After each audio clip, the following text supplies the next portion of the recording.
Welcome to the Create Your Clothing Brand course. This is a free course. You're probably wondering who I am. My name is the Prince Machiavelli. I go by a lot of names: Twin, Lord Knows, Chris, Lord. I run the legendary streetwear brand Lord Knows Clo. And my whole reasoning of making this course is due to the fact that I've been in the game for 8 years. I know what it's like starting out and you trying to take a concept to reality and put it out there to the market and have them value it the same way that you value your brand. I know what it's like starting from the beginning. You know, you still trapping out of your parents' house with your first few orders and you trying to figure out everything when it comes to the marketing side and the design side of things and getting the product out there and getting more eyeballs on your brand. And that is exactly why I made this course. And this course is specifically made for people who are just starting out and they kind of lost and scatterbrained on like where they should go, how they should run their brand, what is the infrastructure to running a clothing brand. And not only that, it is also for the people who have already started a brand, but they kind of plateaued or they don't really got a whole lot of motion with their brand. This is for beginners who are seeking to do anywhere between $100 to $1,000 a day. So you're probably wondering, who is the course going to be taught by? It's going to be taught by me, because I feel like with my 8 years of knowledge, my experience, and my resources that I can help you guys out. I've seen many people come and go, and I do not want any single one of you guys to become one of those people who come in and then they leave simply because they didn't know the infrastructure, they didn't know the science behind marketing, sales, and production and design. Just off of this course that I'm giving to you guys today, every single one of you guys will be able to take this knowledge and then go out to the marketplace and see anywhere between $100 to $1,000 a day with your clothing brand. Don't worry either, the course is not some big anxiety thing where it's super dense. I'm giving you everything at a very simple level for you to go in there to understand it and understand every single part when it comes into the marketing, sales, and production and design. The reasoning for me making this course in the first place for you guys, one, is because when I was coming up, I didn't have any type of free knowledge. I didn't have any type of mentors or nothing. And being in my childhood room in 2015 and getting my first office and my second office and going through all the experience by myself, I could have saved and alleviated a lot of time if I would have just had something for free that could have propelled me forward a little bit quicker, right? And I will say this, you should watch this and take action on every single thing that I tell you to do for minimum at least 2 to 3 months for you to really dial in to get the motion going with your brand. But I highly advise everybody to like really double down on this. If a clothing brand is something that you're trying to do and you're serious about it, I'm telling you now, everything that I say, I need you guys to take action on. And I can almost guarantee you within 60 to 90 days, if you take action on it, you can get some traction with your brand. So with that being said, I want to see every single one of you guys that is watching this video right now, click the link below. It's 100% for free. And I will see every single one of you guys inside of the course, and good luck. Okay guys, so I just want to touch on one thing before we jump into this course. And that one thing is everything that's going on right now, the way the world is at when it comes to just running a clothing brand. It's became a trend almost. Every single time you get on the phone, like it's literally like an ad coming up for somebody's clothing brand, whether you on Instagram, whether you on Facebook, whether you on TikTok. And that's basically should make every single one of you guys happy. One, it should make you guys happy because it shows that the market is not oversaturated. And two, it should make you hella happy due to the fact that there's enough room for everybody out here to eat. There's enough room out here for everybody to go build out their brand. And there's enough room for everybody out here to really actually make some cash. But the only downside about all of this is that this is a window. Like when I first started out, I wish somebody had a free course for me. I wish somebody, you know, gave me the resources from somebody out there in LA or New York that can help me propel like a whole lot forward when it comes to like running my brand and stuff like that. So you have to remember, like, a window only is open for so long and then it's going to close, and then you're going to see everybody from different markets hopping on to something else, and then this is going to get easier again. But you have to remember, it's like right now, before it gets too hard, you kind of want to jump on this opportunity like right now that we all have right now. This is literally like the golden rush era. This is the gold rush for for millennials and Gen Zs. And the last thing I want from any one of you guys is to have a Rolls Royce concept and a Ferrari idea, but you never put the fuel in the car to ever drive it out of the garage. You know, my best advice for every single one of you guys starting this is that it's not going to be easy.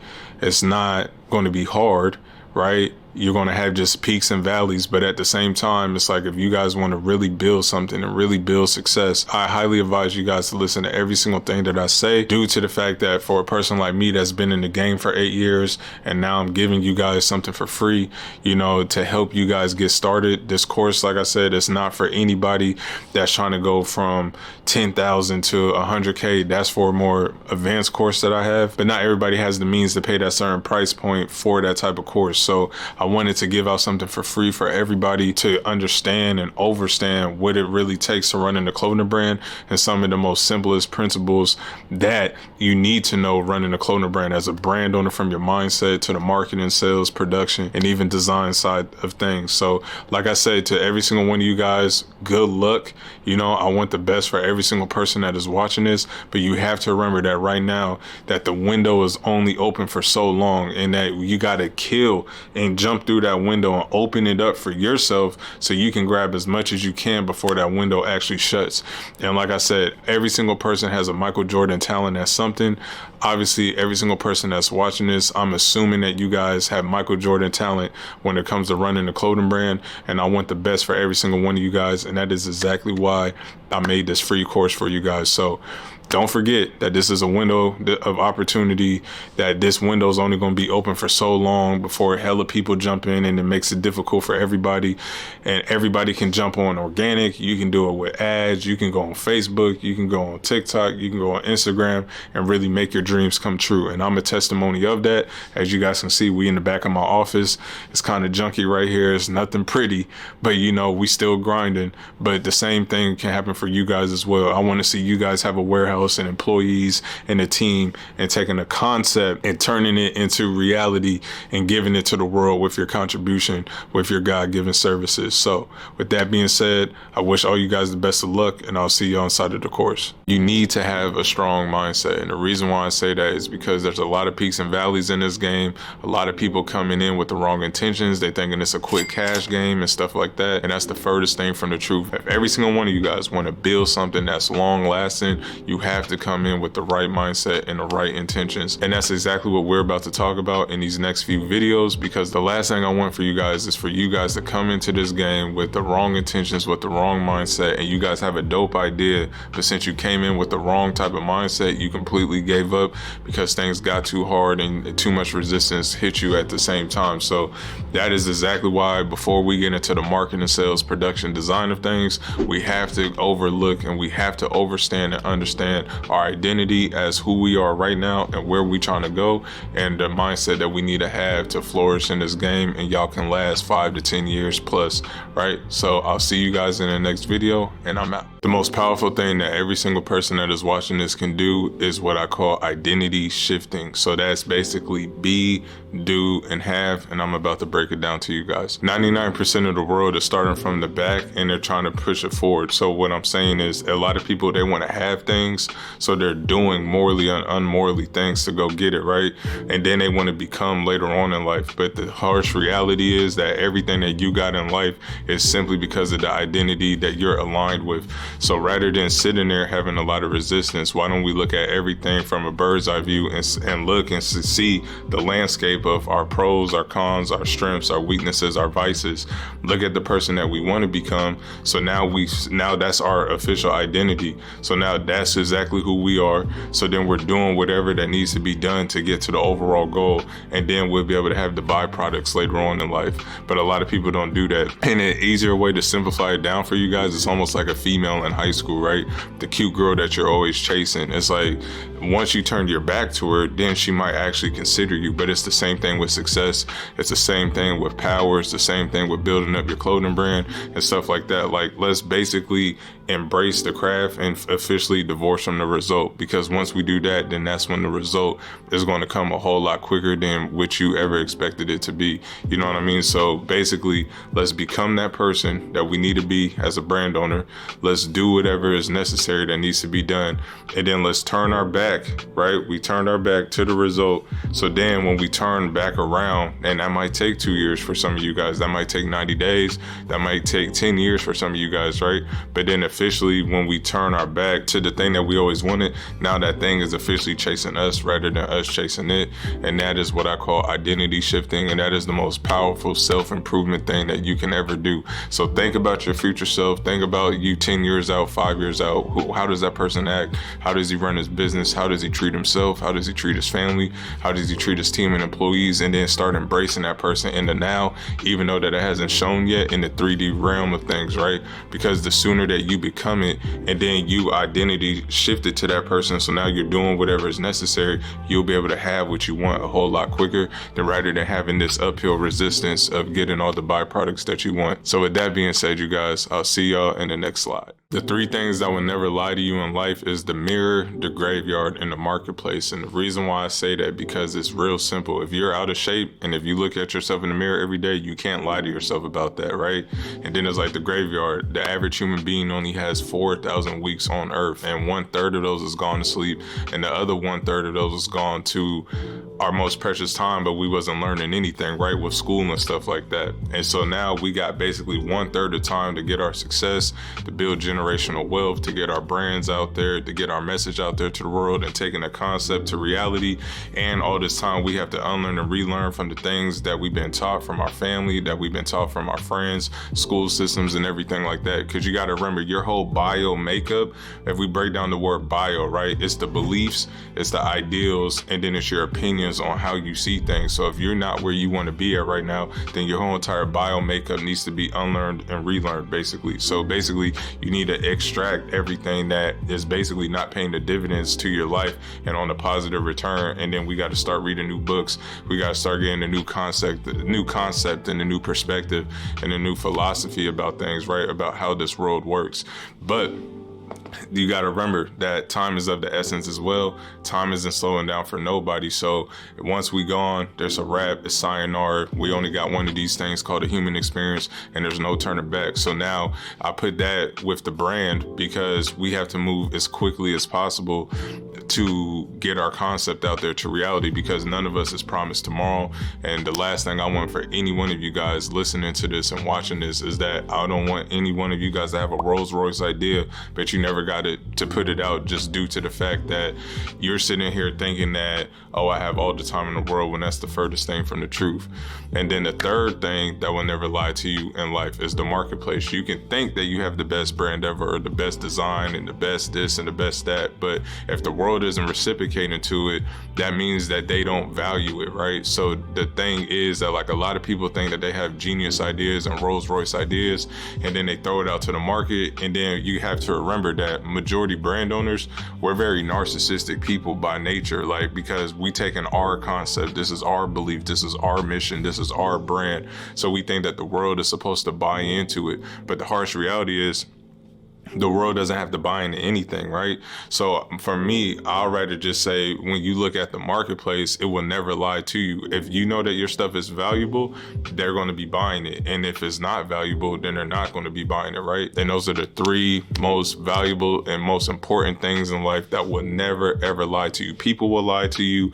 A place will lie to you. A thing will lie to you. The mirror, the graveyard, and the marketplace will never, ever lie to any single one of you guys. So that's sharpening up that iron sharpen iron mindset, and I'll see you guys in the next video. Peace. The harsh reality is, the only way you will be remembered is by cheating death. Cheating death is nothing but creating value to the world through your art that people will cherish long after you're gone. Chris Williams. Yes, that came by me. I'm a big believer that everybody that is on this earth has a Michael Jordan, have a LeBron James, a Wilt Chamberlain type of talent at something. I'm assuming that every single person watching this, they want to start a clothing brand. That's why I made this for you guys for free. I want to see you guys be the Michael Jordan, the MJ, the Kobe Bryant at whatever you do when it comes to your brand. But at the same time, we have to cheat death. And the only way that we would cheat death is by taking the concept that we have, putting it out there to reality, and then it outlives us forever. And that's exactly why I made this course for free. That's why I want to see every single one of you guys build out your brand.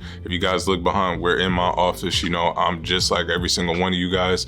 I started from nothing. I started from the trunk of my car, and now my clothes is on Grailed. People buy, sell, trade my stuff. And I know for a fact, if I died today, that people will resell my stuff and people will cherish my stuff and hold on to it like an artifact, you know? And that's what I want for every single one of you guys. And the only way that we can do that is by moving with our time, moving with a sense of urgency, and just coming from a very sincere, pure place and really trying to give a contribution and put something out to the world that's never existed until you put it out to the world. You know what I mean? And that is the only way every single one of you guys will cheat death. And by putting something out that just came from your mind, putting it out to the world, feeding hundreds and thousands of people with that, right? With that concept, with that community, with this sincereness, with this seriousness, with this purity of the art, right? And that's exactly what I want for every single one of you guys. And that is to cheat death and to make something that will outlive you forever, something that your family can talk about, the world can talk about long after we are dead and gone. To running a clothing brand, you have to remember that there's only 4 pillars to running a brand. We have marketing, we have sales, we have production, we have design.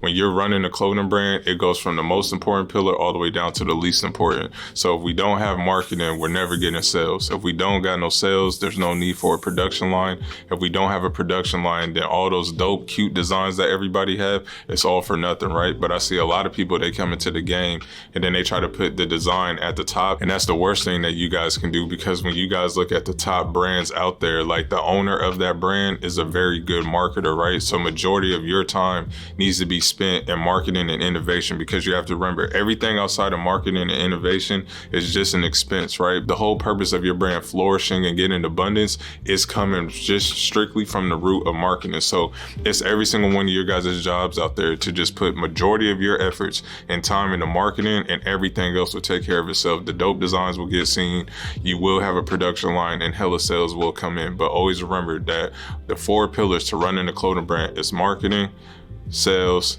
production, and design. I'll see you guys in the next module. Okay guys, so I just want to touch on one thing before we jump into this course, and that one thing is everything that's going on right now, the way the world is at when it comes to just running a clothing brand. It's became a trend almost. Every single time you get on the phone, like it's literally like an ad coming up for somebody's clothing brand, whether you on Instagram, whether you on Facebook, whether you on TikTok, and that's basically should make every single one of you guys happy. One, it should make you guys happy because it shows that the market is not oversaturated, and 2, it should make you hella happy due to the fact that there's enough room for everybody out here to eat, there's enough room out here for everybody to go build out their brand, and there's enough room for everybody out here to really actually make some cash. But the only downside about all of this is that this is a window. Like when I first started out, I wish somebody had a free course for me. I wish somebody, you know, gave me the resources from somebody out there in LA or New York that can help me propel like a whole lot forward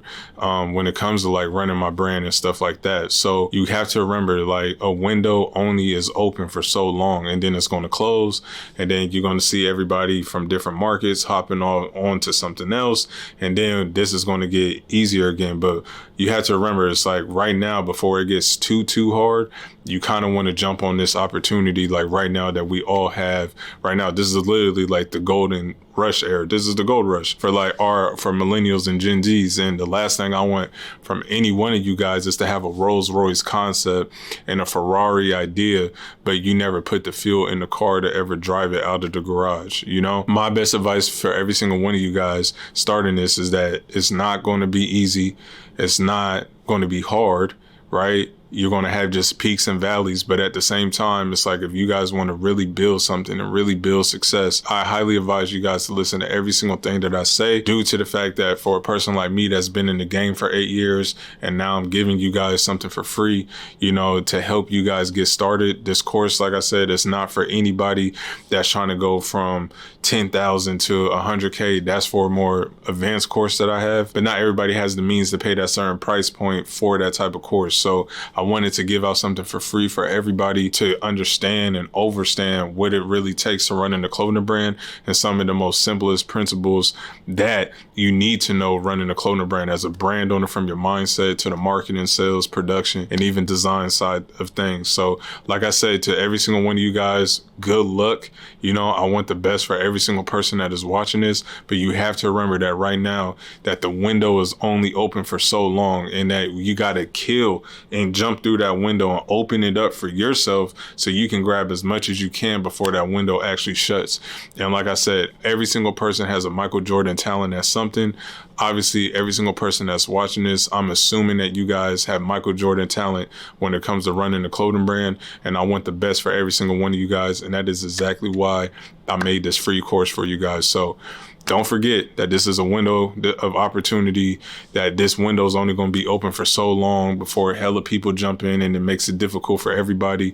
And everybody can jump on organic. You can do it with ads. You can go on Facebook. You can go on TikTok. You can go on Instagram and really make your dreams come true. And I'm a testimony of that. As you guys can see, we in the back of my office.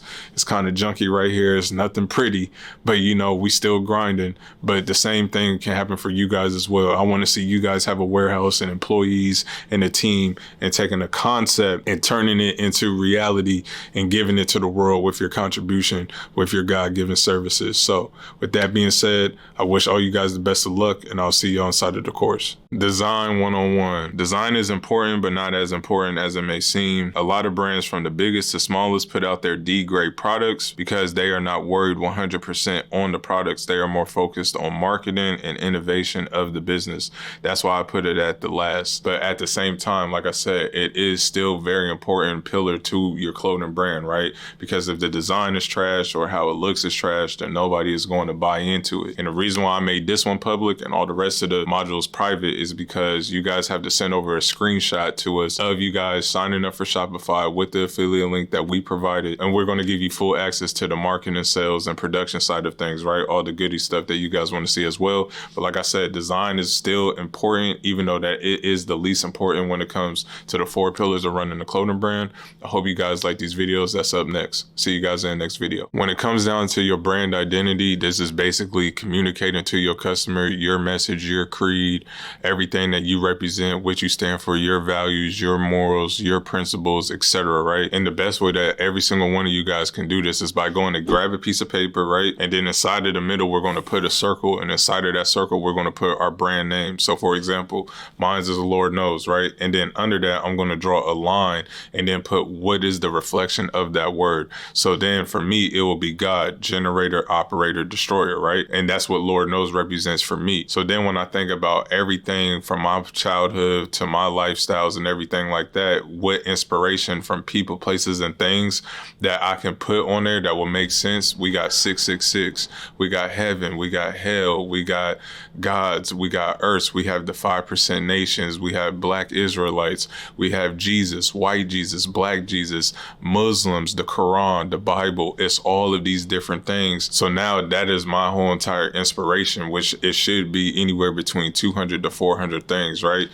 Of different people, places, and things. So when I go back and when I need inspiration and when I need somebody to do a lookbook and when I look at my overall brand message, now I can go back to the sheet, and I almost call it like a cheat sheet, because now I don't have to look anywhere else. It's like all my inspiration and everything that my brand represents is all right there. So when it comes to your guys' brand identity, you guys should all get a piece of paper, put your name in the middle, your brand name. What is if you had to give it one, maybe 2 words of reflection of what does your brand represent, right? What does that brand name represent? So I'll even do another example. If we put Nike in the middle, Nike represents athletics. So then all the people, places, and things that revolve around athletics, we have pain, we have suffering, trophies, winning, losing, basketball, soccer. We have all of this stuff, turf fields, dry fit, compression shorts, this, that, and the third. But when you look at Nike overall as a whole, from the influencers that wear their brand, from LeBron to Serena Williams to Tiger Woods, right? Kobe Bryant.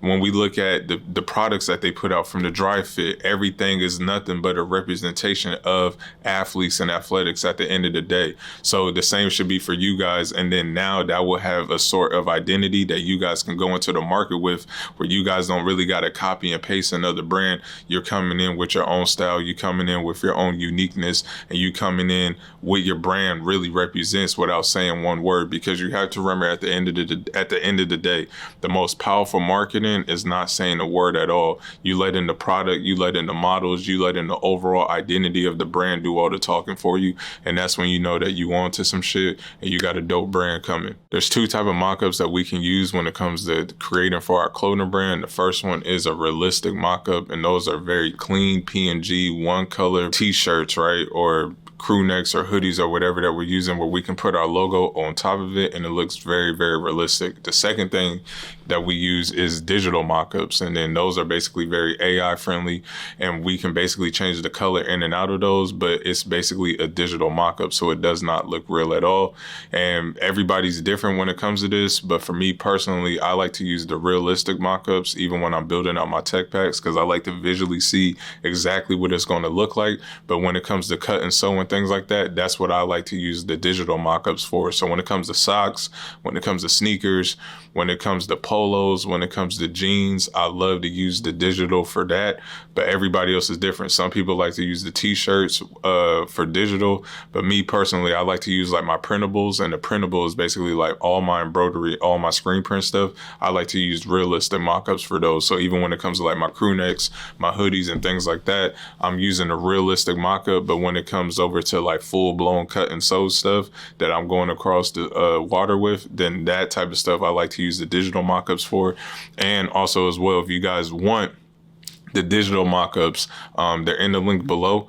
You guys can check those out. It goes from beanies, we have hats, we have hoodies, we have shorts, we have pants, every single thing that you need for the digital mockups. Those are right below in the link. And also too, if you guys want free realistic mockups, those are inside of the free Discord as well in the link below. So that's the best way that you can make the mockups when it comes to your brand. And like I said, with the programs that we use in the previous video is either Illustrator, we're using Photoshop, or we're using InDesign. And those two styles of mockups are definitely friendly for any one of those programs that you guys want to go off and go use. So there's 3 programs that I use when it comes to designing mockups, when it comes to designing logos and all the cool stuff for my clothing brand. And that is Adobe Illustrator, Adobe Photoshop, and Adobe InDesign. I don't really use InDesign that much. My designer uses InDesign a lot, but for me, which works best is Adobe Illustrator. That's where I make all the mockups with realistic garments and stuff like that. And that has what I've been accustomed to doing for the past 7-8 years when it comes to my clothing brand and making designs for my friends and family and stuff like that. But for everybody else, it's different. Like I know other people that they do really well in Photoshop and they hate Illustrator. So it's like one of those things that's like pick and choose, you know? But if you guys want it for free, that's inside of my premium Discord. But if you guys want to pay monthly for Adobe, I think it's like $20-30 a month. But at the same time, if you guys want to get into my premium Discord group where I have some of the best manufacturers in there, some of the best designers and stuff like that, it's only $53 a month and you get Adobe for free. So I definitely want you guys to check that out. And like I say, it's like you don't have to be the jack of all trades and be good at every single one of those programs. My best advice for you guys is to pick one of those programs and just double down on that, and then overstand that program and don't really worry about the other ones. But for me, which works best is Adobe Illustrator. And then, like I said, we have Photoshop and we have InDesign as well, but everybody's different. So I'll see you guys in the next video. I'm out. Finding a good designer for your brand will not be found on Fiverr, online jobs, or Upwork. One thing that you guys want to do is do not be cheap with design. Always remember that this is a game of osmosis. You need somebody who understands your brand and mission so it really makes sense. So basically, you have to remember, in the game of clothes, right, everything is osmosis. Like everything else in life, like what you're around is what you're going to become. So the best way to find a designer for your brand is, one, for free inside of my Discord, and the link is below. Or you guys can type in STD, and not the one that you guys got in college and in high school, but if you guys go to Instagram and just type in STD at the top of the search bar, it will bring up a whole bunch of designers, and that way you can look at what designer matches your aesthetic and matches your brand mission the best. And if I was you guys, I would not start with a person that already has clout, a person that already has power. Me personally, I would rather work with somebody who is kind of at the bottom and at my level, so then I can build up and then go on the run with them. You know what I mean? Because a lot of people that already got 11,000, if you only have 1,000 followers, they're going to tax you and stuff like that. But if you got somebody that's dope and they understand what your brand is just by you visually looking at them, and you have 1,000 followers, y'all can team up together almost like Batman and Robin and go up the top together. That's what I did with my designer. Also too, his link is at the bottom if you guys want to check him out. He's designed for Rip and Dip. He's designed for Carrots. He's designed for me. So if you guys want to check him out as well, if you guys can afford that, he's at the bottom as well. If you guys just click the link and check him out. But my best bet is don't be like everybody else running the Fiverr, running the Upwork, or running the online jobs. And you're coming in thinking that you're going to get the best of the best work done. Like, these people don't understand your brand. They don't understand the message that you're trying to put out. So my best bet is to go into Discord groups. And if that doesn't work on the Discord groups, then you can go to My Designers. And if My Designers don't work, then I highly suggest that you guys go to Instagram, type in STD at the top of the search bar, and then you're going to see a whole bunch of designers pop up. And then you can just be scrolling on there all day long, and then you trying to find one that fits perfectly with your lane. And like I said, if there's somebody already got some momentum and got some motion going, I wouldn't highly suggest running with that. But at the same time, everybody's in a different financial situation. I'd rather find somebody that's at the same level as me, that's hungry, that's an underdog, and he's trying to go up to the top. So now me and him is on the Hunger Game run. That's what I like to call it. So that's the best way to find a designer for your clothing brand. When it comes to production, it is the third most important part when it comes to running your clothing brand, because even if you're doing a hype release or you have an evergreen store and those products are getting sold every single day, or even if you're building up the demand to make a crazy hype release and you're trying to push out all that product within 24 to 72 hours, you have to have an infrastructure vertically integrated, like on the back end, for everything to work in its place, right? So that's exactly why I made this module. Is strictly for production and for you to get an overall understanding of how production works and how we can make a concept to reality, and also not have all the headaches when it comes to the production side with the manufacturers, when it comes to the local screen printers, embroidery, and good stuff like that. So always remember that when it comes to production, this is the cradle right here. Like, if the cradle is very rocky and if it's not steady and firm, then I promise you that, like, you're always gonna have headaches when it comes to your clothing brand. That's the last thing that I want for you guys, and that is exactly why I made this. So with that being said, let's get into the production.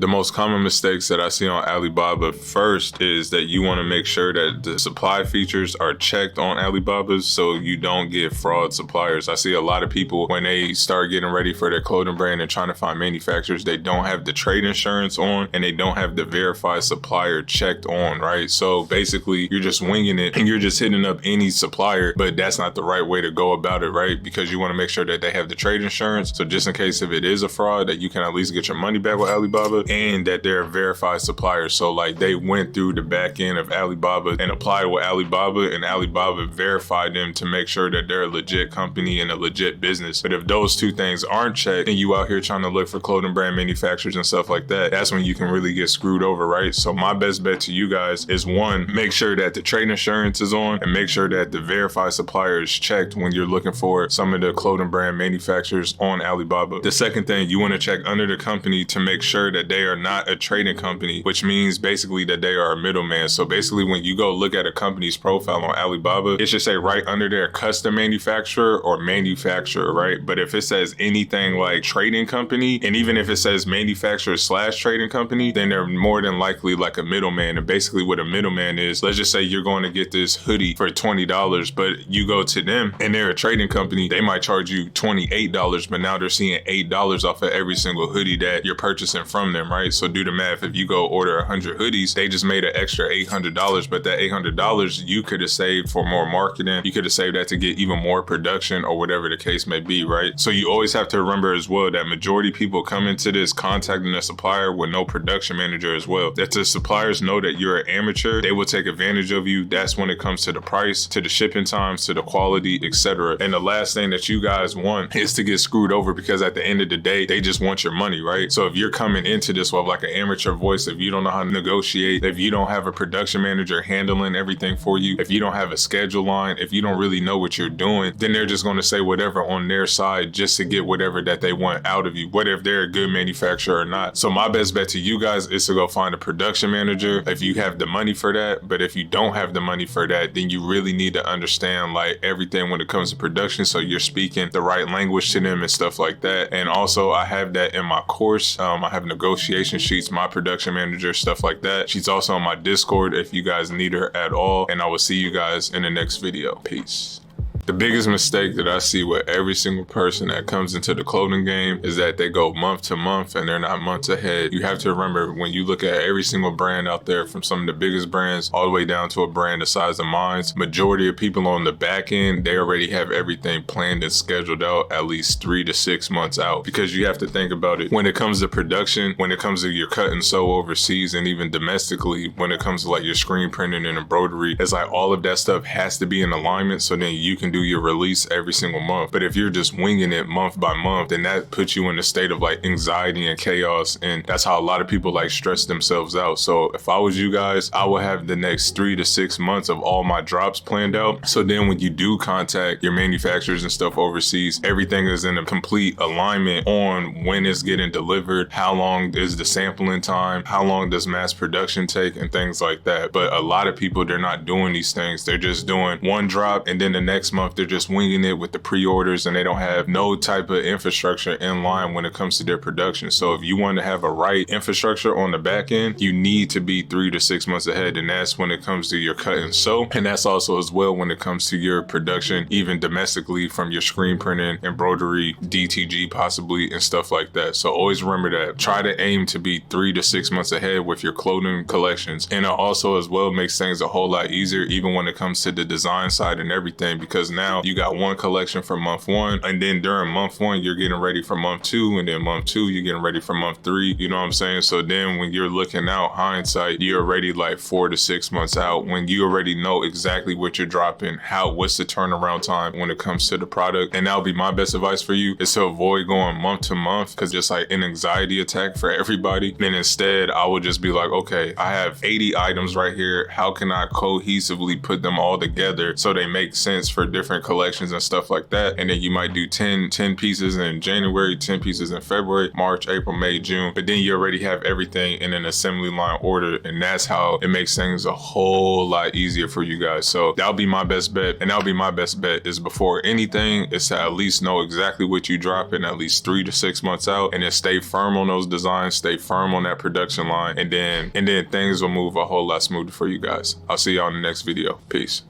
The blanks I use for my clothing brand, that's a big question that I get all the time. And the best blanks that I use and that majority of streetwear brands out there use are for my short sleeves and long sleeves. I do All Style 1301 and 1401. For all of my hoodies, crew necks, and my sweatshorts, I use Independent Trading Company. And for the crew necks, I'm doing SS 3000. For my hoodies, I'm doing Independent 4000. For my beanies, I use Wupong 1501 KC. For my dag hats, I use Value Caps, which is basically the code on that is VC300Y. Those are basically the foundational blanks that I use for my clothing brand and I have used over the past 8 years. As you guys can see, this t-shirt right here, this is on the 1301 All Style. A lot of brands that you see in Zoomies, from like Diamond Supply to Huff, a lot of brands out there, they use normally majority of the time 1301 All Style. That's what I use for my brand. Everybody's different, but like I tell people, when it comes to the blanks that you want to use, first you want to look at the audience that you're serving to, right? Now, some people, they're serving to a cheaper audience. It might go good with Gildans, but then some people, you know, they might be serving to a higher quality audience that want quality products. So they might have to go out there, and now they're doing LA Apparel blanks and stuff like that. So you just want to align the blanks to the community that you're serving, right? If you're getting like big bougie people, you might have to do cut and sew. You know what I'm saying? If you're doing like a big bougie audience, you might have to go run to the cut and sew. That's how I look at it. But for me, those are the blanks that we use for my clothing brand. And I think that those are great blanks to use for a clothing brand, especially if you're just starting out, when you even have a bigger community, because I've never had problems with those blanks. Those served us well. Like I said, those are the blanks that we use, and those blanks have served me well over the past 8 years. And I think that they can do the same for you as well. So I'll see you guys in the next video. Peace.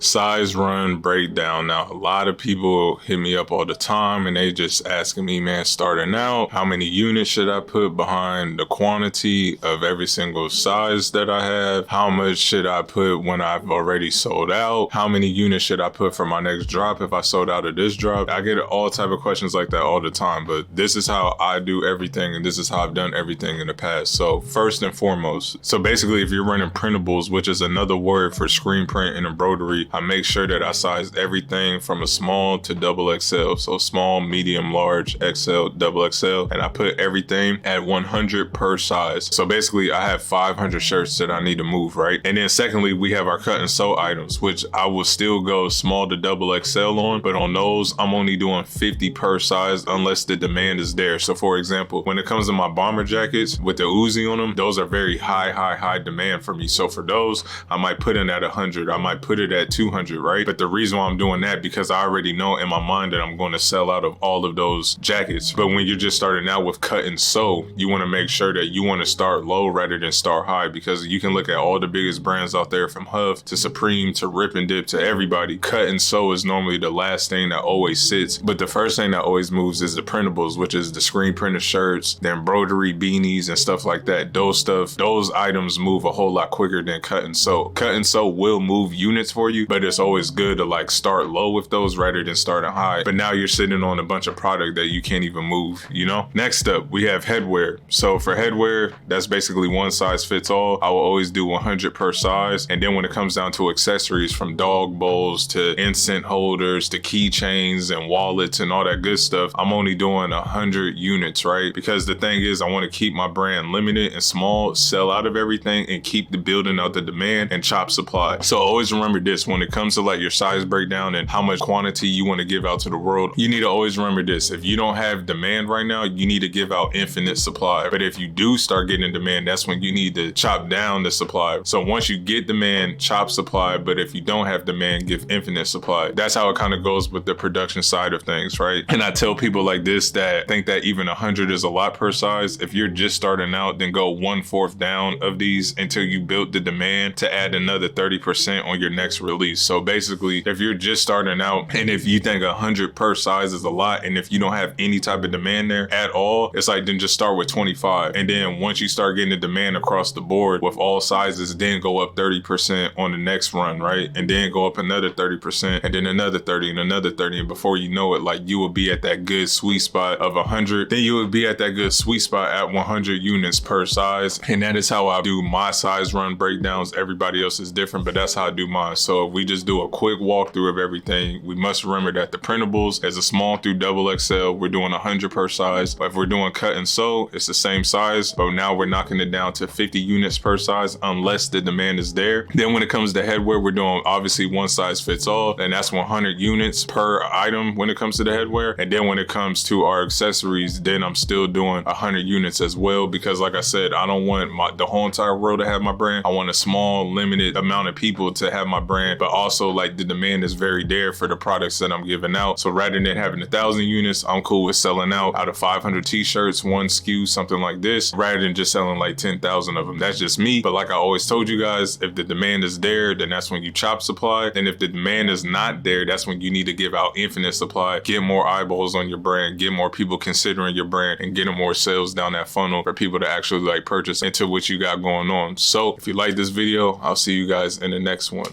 Peace.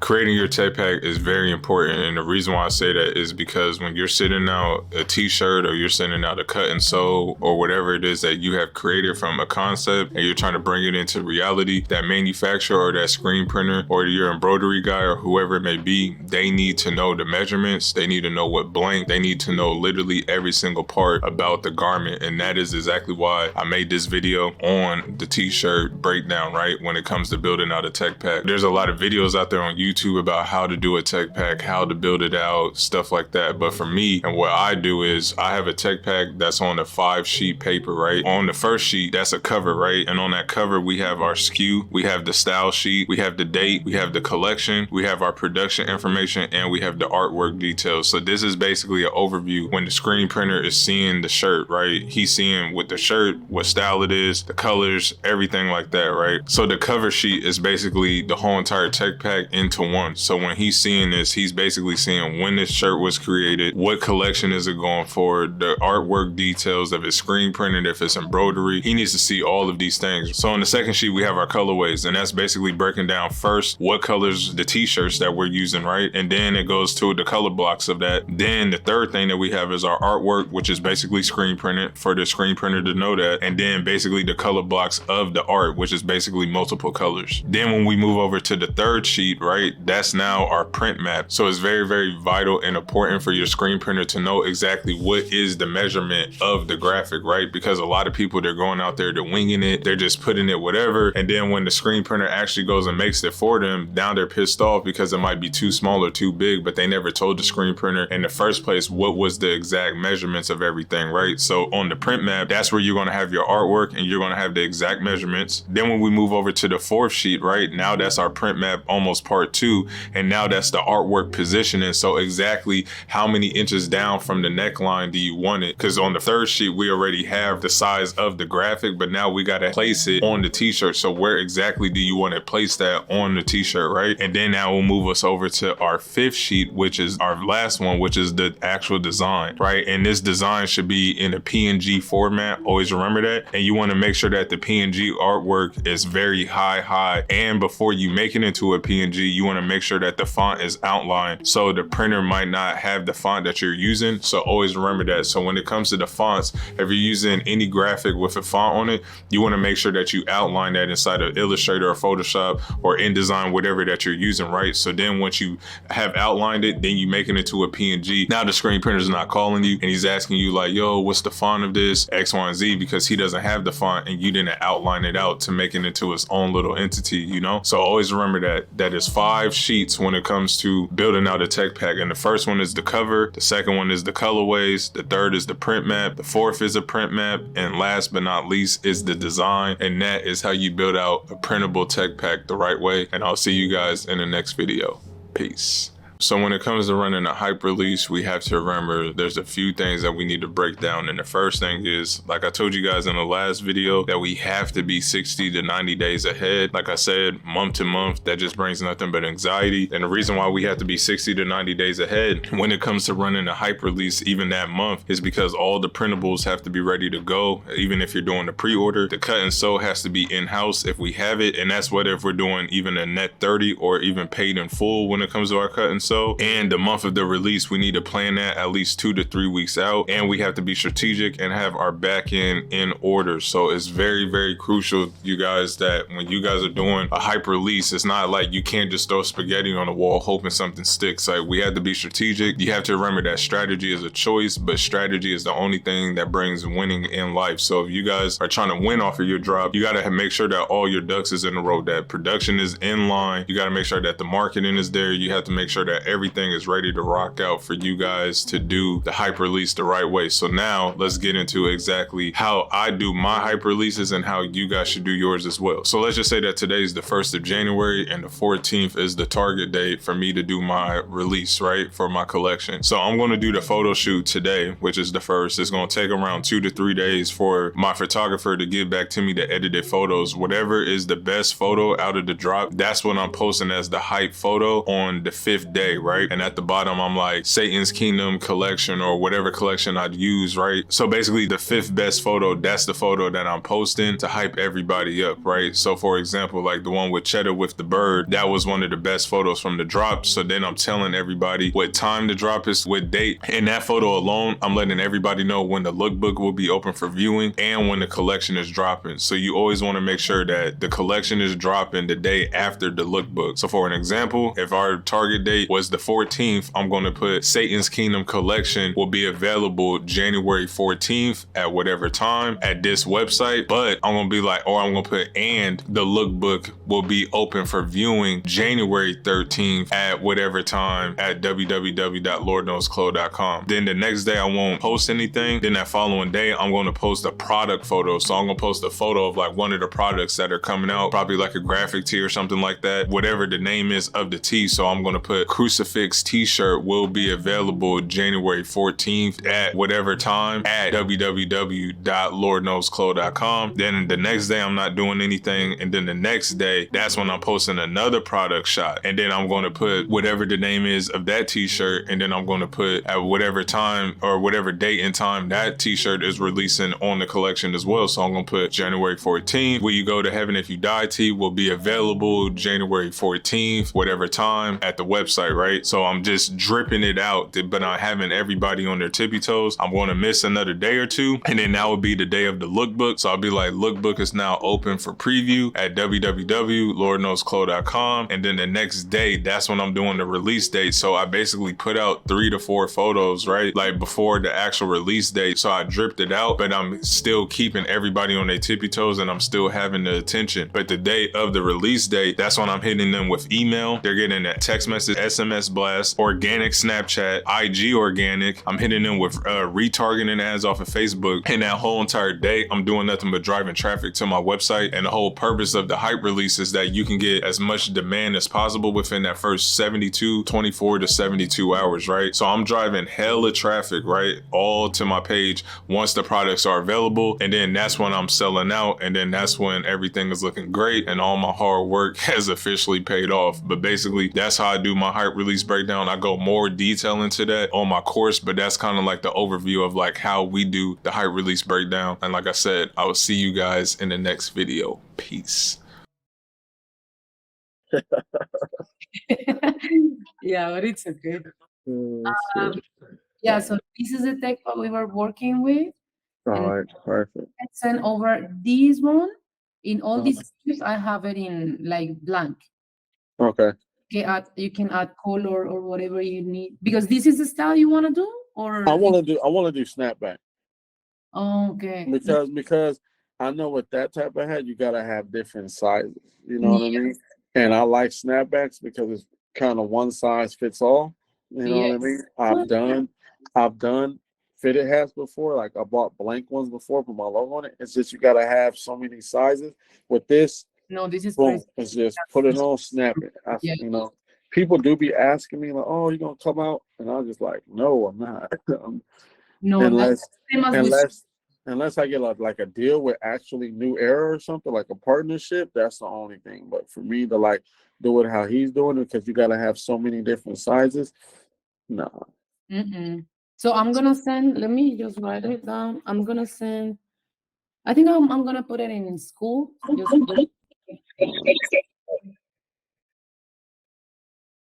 Yes, I have a mock-up of that. So yeah, just do it like this, like show the front. And in the first page, what I do is like, this is the type of technique we're doing. Nothing else matters, because it's a lot of information and you do it like clearly. Rich.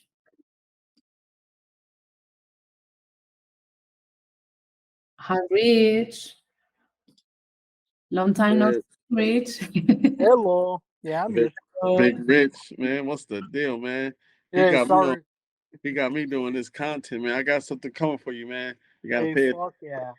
For real. I was in another call and it took like 2.5 hours. I was like, oh fuck, Maria's call. So sorry I got here late.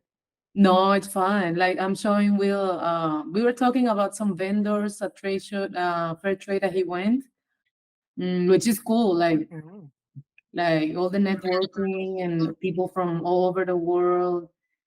And then he was, I was showing him like the cost of the snapback I was doing with Chris. I'm like what we're doing. Yeah. Yeah.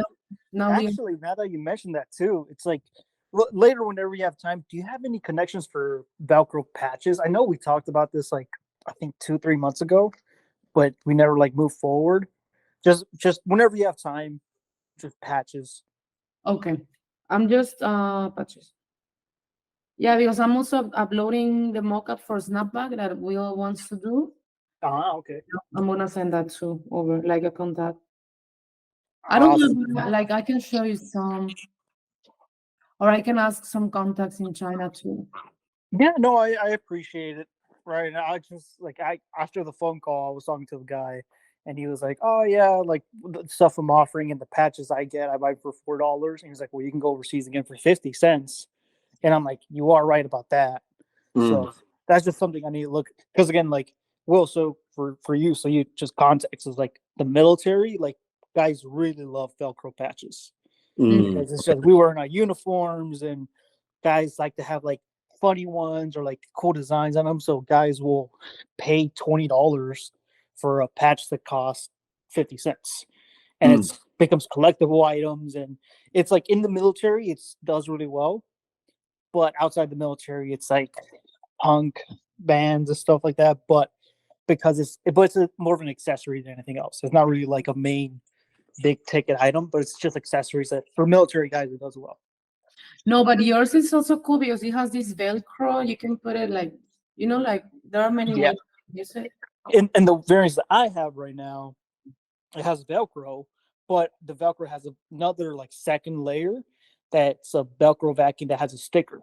So it's pretty much, if you want to put it on a patch on your backpack or your uniform, you can put it, or you can take the backing, take the layer off, and it's a sticker. So you can put this on a fridge, a wall, whatever. So then it's like a sticker and a patch.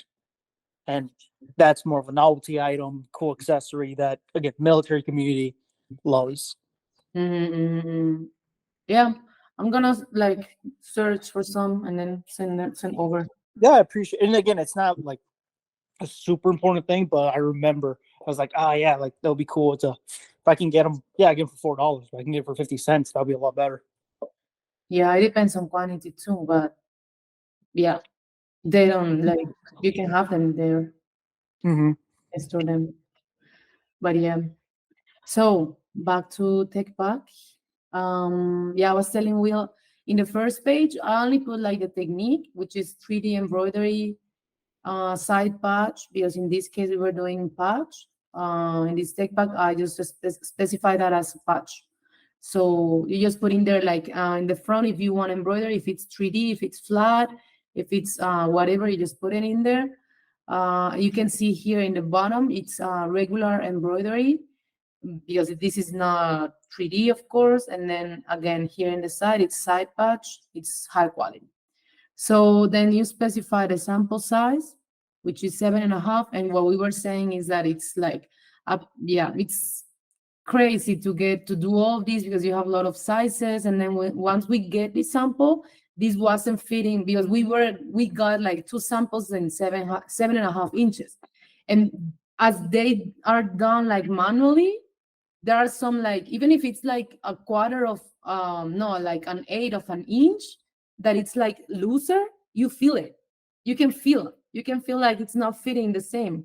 Like it happens also to New Era, that you can get like a 7.5, you try it and you get another one like which is 7.5 and it's not fitting because it's like everything is handmade. So if you can avoid that, it's fine. But if you want to do this, like it's also fun. Like good thing with them is that they don't charge you for the mold, because like when you do shoes, for example, like you have a lot of sizes and the mold, like we were doing soles, a shoe with Chris, and the sole was customized, the sole. So that's a personalized, a custom sole for you. So they need to do all these sizes, like 5, 5.5, 6, 6.5, 7, 7.5. It was like 13 sizes, and every size cost like 1,000. It was like 900. So make them like it was like 13 times 900. It was like, I remember it was like 12K for all the sizes in all shoes, because every sole was customized. That was crazy. So if you are doing that, you just like make sure that you are getting sales, because and then if it's a pre-sale model and you don't get all these sales, but you already have to commit, like you open the store and then all these people, like that's what happened at the end. Like these people, like you expect to sell something and it's not hitting as you thought. You already have these sales which are low, and then but these sales you cannot do anything with that money. You cannot place the order of 12K. That's only for the sole. That's crazy. So if you're gonna do something, I just recommend that if you are doing it, like just do it safe. Do it safely. So yeah. And it's a good thing that's back to my point. Like these hats, they don't charge for the sizes because they already have the mold done. So it's fine. But it's true that you save time for for the fitting and all that, and customer experience and customer hitting you up. It's not fitting me like I want it. So yeah, in the next page, this is also important, Will, like the position of everything, This is from New Era, and I think New Era was like 3/4 of an inch from the bottom, from here to here. So just make sure that you measure that. And then this was also, this one is an inch from bottom. That's also, you have to measure that. And then, yeah, this is also important. Like if you're working with positions, make sure you tell them like the exact position. Because here, if you see, this one is in real life, like you have that in New Era hats. So we want it to be like the ear, like super aligned. So that's why, okay, I was like, okay, let's measure. And it was like 2 inches, I think. So it was 2.2 inches. And when we received the sample, it was right. And it was perfect. We didn't need to move anything, nothing. So if you don't have your patch, you just grab one and you can make a piece of paper with your the size of your logo, and then you put it there. Even if you can see it, even if it's not the logo, you see, okay, like this, what's a good reference? If I want it here, how much is it measuring from the bottom? Even if you don't have the real one, but it just helps. Yeah, that's why I put here like an ear, and then patch starts 2.2 inches from this seam. So clear. That's why it's important that you have to, like, I'm gonna share with you too the different positions. And yeah, this was a reference. And then in the next page, you can put now it's like the measurements of the artwork. So 5 inches, 5 inches. It was just something that we wanted regular, like nothing. Any of them had to be bigger than the other one. So 5 inches. Embroidery logo. This embroidery logo is 2 inches. And these two is important. Like I put here like place K in center back seam. Just right there. You see? So yeah, and this one is 2 inches. So the first one, let's just wrap up. The first one was for technique, references, sample size, if you have. The second one is position, references too, and different side, like hat views. The third one is for measurements of the artwork, patchwork, embroidery, whatever. Logo dimensions. And in the back, it's not that hard. Like you just have to put like a rectangle, and then you just put the logo and just like, okay, 15 millimeters. If you don't have yours, and if it's too hard for you, I recommend that you put it in a piece of paper, and you just do like, okay, if this is my logo, okay, and this is 1.5, and okay, is this good, or do I want it more separate? And then you see it in real life. That's what I mean. Like that's how I get into with these measurements. Okay, 15 millimeters. Let me just draw it, and then you have a better idea. Got it. Makes sense. It's just easy. Like it's just like something that sometimes we don't do. Like how much, and then until you get it. But if you don't specify these little things, because it makes a difference. Imagine this New Era had like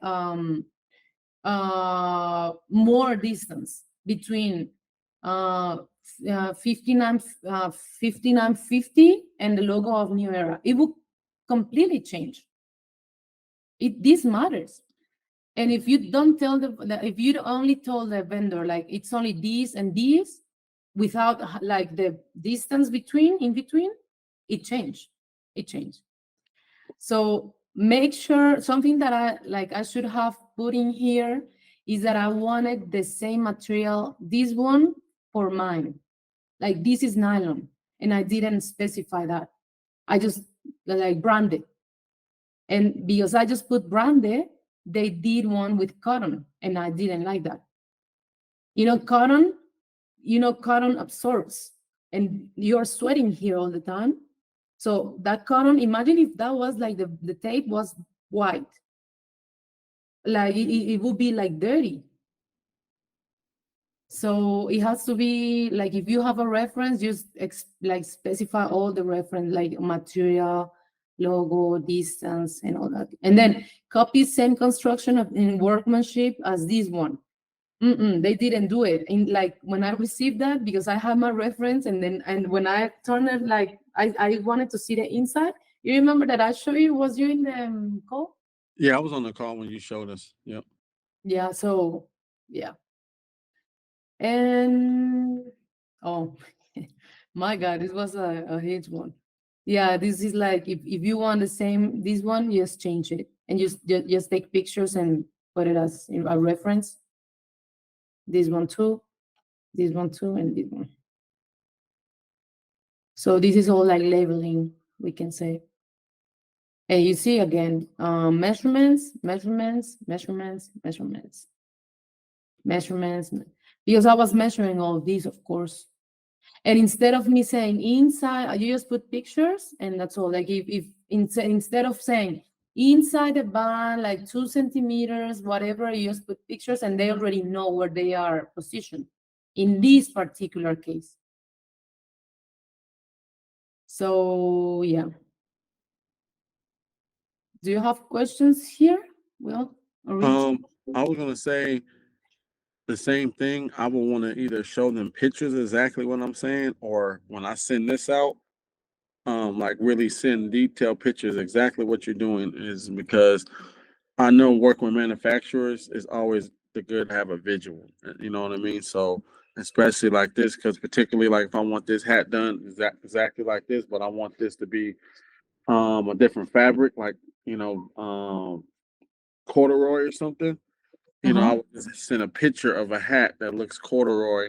Oh yeah. I mean, and how I would want it placed, especially good with the measurements too. Because like I said, I know Chris had is a little bit more detailed. Mine really would just be a logo, side patch, this, and then the inside. You know what I mean? Kind of like that. And it's all, 3D. Is it No, 3D? no, it's gonna be flat design. Yeah. Most of my stuff is flat because there's so much details. Unless I'm doing like my straight name or A, like one of my hats, it's in the back. But one of my hats is a 3D. You know what I mean? And yeah, my thing is, it's just how fast can they get it done? Like I literally got some hats getting made this week, and they're about to be done tomorrow. That's my only thing. That's why I'm so. Do I really want to do overseas? Because my brand is already making money from the hats that I'm already making from up the street from the embroiderer guy. So it's like, now if I want to make a little bit more my own, like with the stitching on the inside and certain little things, then I know it's going to take overseas. But I will probably do the pre-sale method, like how. I think, I think a hat is very safe if you do pre-sales, even if it's overseas. Okay. I think it's safe because it's a hat. It's not, and especially yours isn't complicated. Yeah. And then I'm doing snapbacks too, not fitted hats, because I know with his you literally have to have every size. With mine, it's just one size fit all, for the most part. How much are they costing you there? Well, the hats alone cost me like, so I buy over I just bought some 24 pieces. I spent $3.65 for a blank hat. 65 cents. No, $3.65. Oh. No, it's 65 cents. Hey, I ain't going nowhere else. No. But I'll pay for the blank hat, it's $3.65. Now to put this logo on here, this particular one, and this right here is only $7. Right? And then I'm charging this hat $35. Okay, so you have a margin of like 60% more. No, it's about what?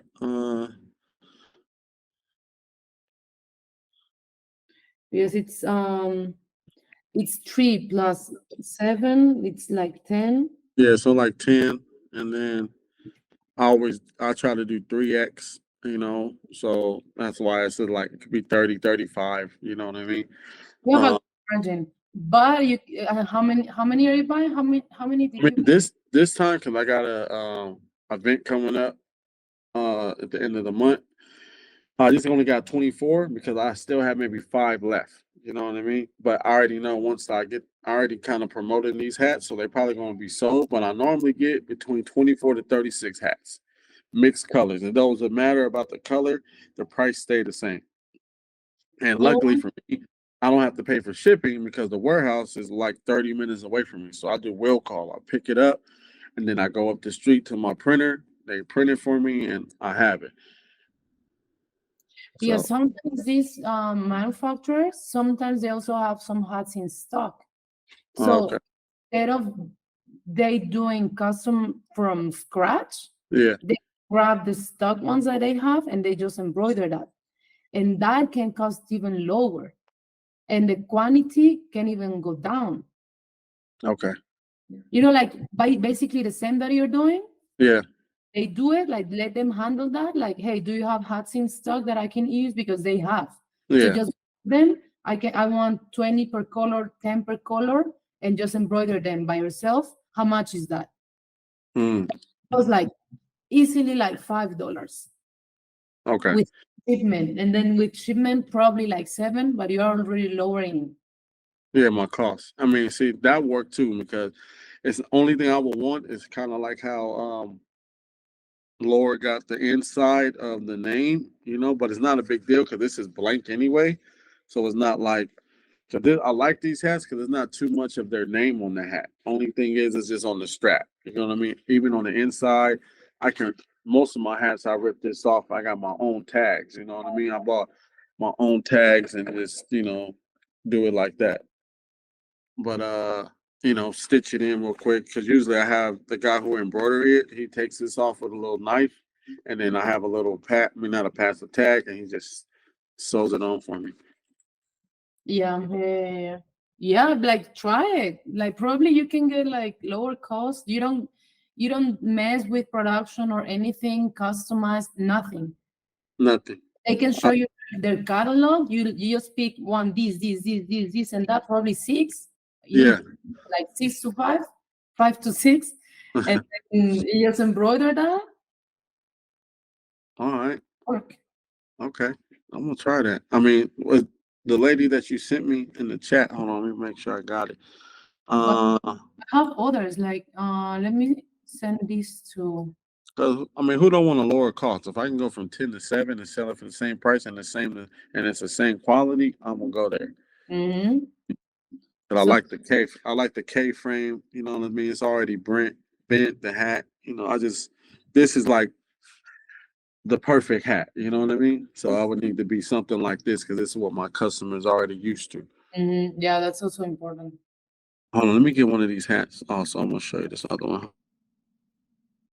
Mm-hmm.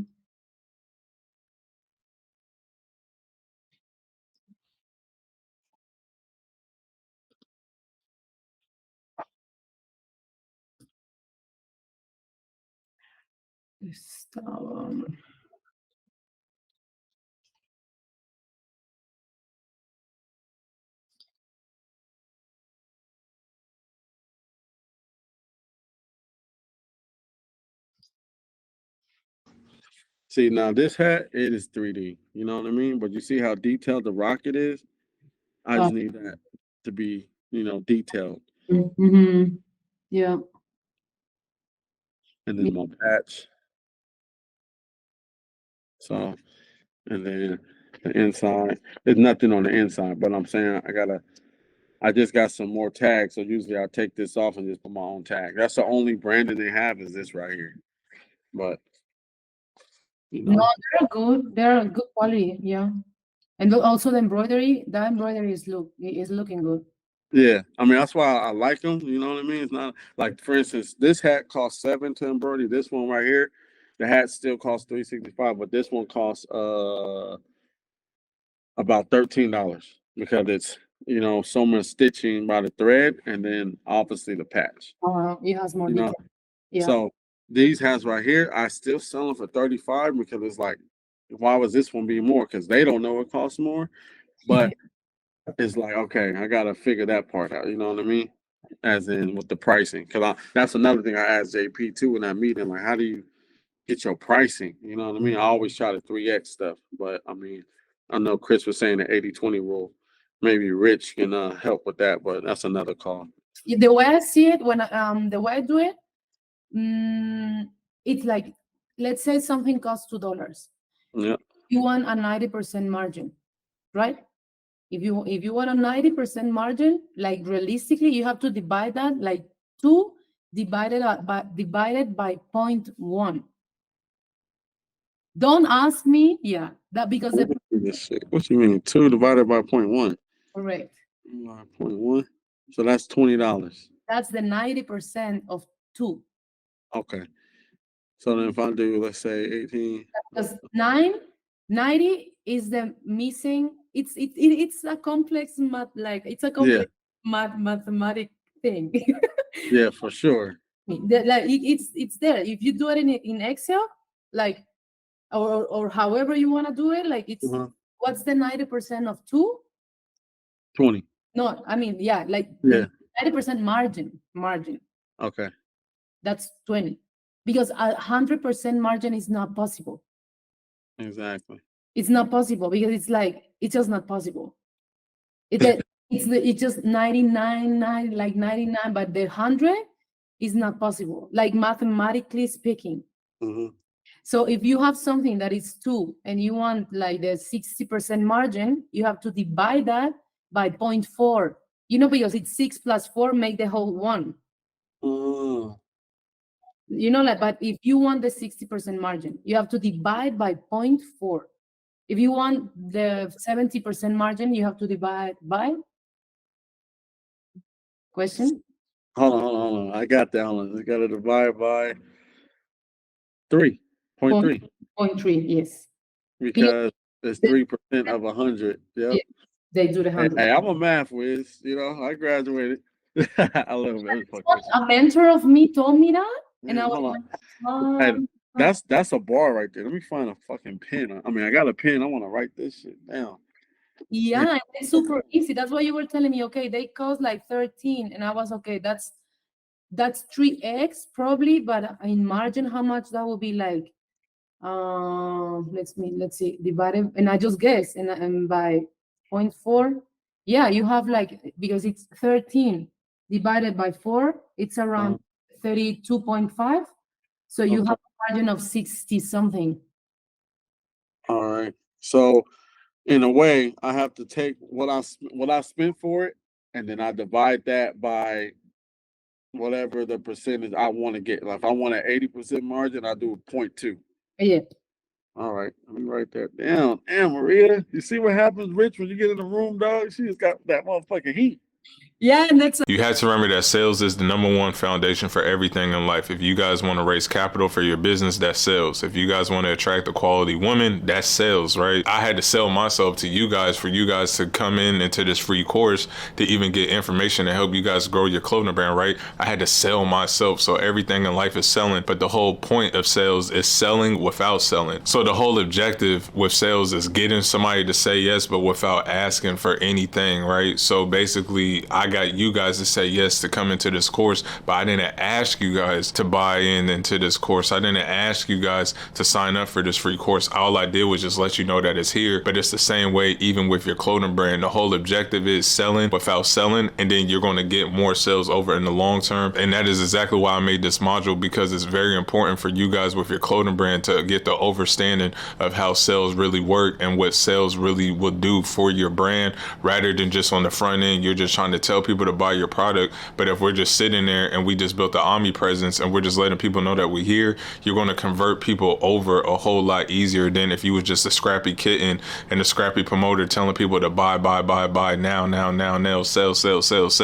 You get what I'm saying? So basically that's the overview of sales, and I'll see you guys in the next video. Peace. When it comes to creating a store for your brand, before we get into this long video and how to really set up a store the right way, first and foremost, you have to remember that simple scales but fancy fails. It's not like we're making a product like an iPhone, right? But we have to have the dimensions, what type of glass this is, all that stuff does not matter, right? When it comes to running a commodity like a t-shirt, right? So if we're targeting to the right audience and the product is the reason why they come into our store, right? So the product should be selling itself rather than us talking about the dimensions and everything like that about the product. Right now, obviously, some people like to have a size chart there. I recommend having a size chart when it comes to cut and sew stuff. That's when it comes to like the football jerseys and polos, and when it comes to stuff like that, jeans and stuff. Obviously, everybody fits different when it comes to that, but for the most part, industrial, all style, or pro club, or LA apparel, what type of blanket you're using, majority of the time, like the graphic, the storytelling, our creed, our why is normally selling that shirt or is selling our brand forward. So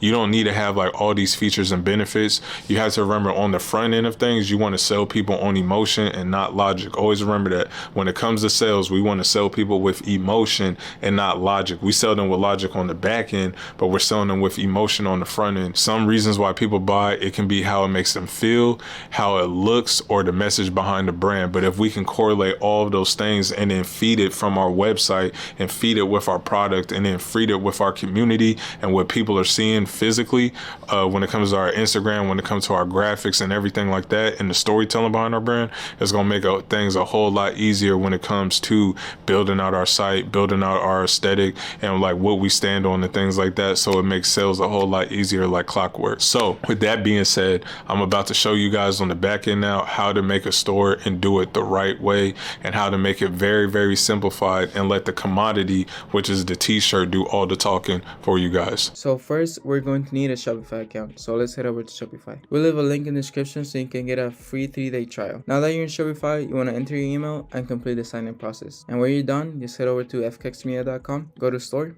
And as you can see, there's 3 themes. We're first going to show you how to set up B1. So you want to go ahead and add it to cart. And then after you buy it, at checkout, you should get 2 files, one for the background and one for the theme. Go ahead and download them. Make sure they end on zip file, because sometimes Safari compresses them into a folder and we don't want that. If you have that problem, there will be a link in the description that will help you with that. So after you download them, just head over to your Shopify, click on add theme, upload zip file, add file, and then look for the theme file right here. Go ahead and open it and then upload file, and there you go. That's how you upload the theme to your Shopify. And now let me show you how to customize the theme. We're gonna click on customize. So you're gonna see a FKX enter page and add section option that you see in all the other pages that will let you add all of these. Now you wanna go to FKX enter page, and here you can put your logo. So select image. You can put a GIF or an image, or you can just leave it like that with the enter text. So let's go ahead and select it. And here you can change the size of your logo if you want it big or small. And here you can also edit the enter text. Let's say you wanted to say shop. There you go. See how it changed? But let's just put it as enter. So let's go back. And you can also change the size of it right here. Make it big or small. And here you'll choose where you want it to take you when you click on enter. Let's say you wanted to take you to the contact page. You can change that. So as you can see, when you click on enter, it takes you to the contact page. So now let's go back. You could also change the color of it. Let's say you want a red. There you go. But we're just gonna leave it as it was. So now if you want to change it so it takes you to the product page, you need to click right here and select all products. Now when you click on enter, it should take you to the product page, and there you go. Now let me show you how to change the background for the enter page and the product page. So we need to go back. You want to click on theme settings where it says FKX background. You want to change the image right here. If you remember, we downloaded 2 files, one for the background and one for the theme. Here's the background. You want to make it to a folder, so you just click twice. Here are all the backgrounds, so you choose the one you like, and let's go back. Oh, and I forgot to mention, on Windows you can right click and extract or compress a save file to see the folder where the backgrounds are. Now to change the background, you want to click on change image, and we're going to choose this background right here. And as you can see, it's going to change, so select it, make sure to save. And if you want to choose a background for all the pages, just click right here, select image, and we're going to choose the same background. And now when you click on enter, the product page will look the same. As you can see here, the header is black, and let's say you want to make it transparent. You want to click on header, check the color scheme, and as you can see, it's in background 1. So you want to go to theme settings, colors right here, scroll down to background 1, and to make it transparent, you just want to delete all these numbers right here. Now you can see the whole background. And now let's say you want the background to be a plain color like white or black. You want to head over to theme settings, and on FKX backgrounds, you want to remove the image.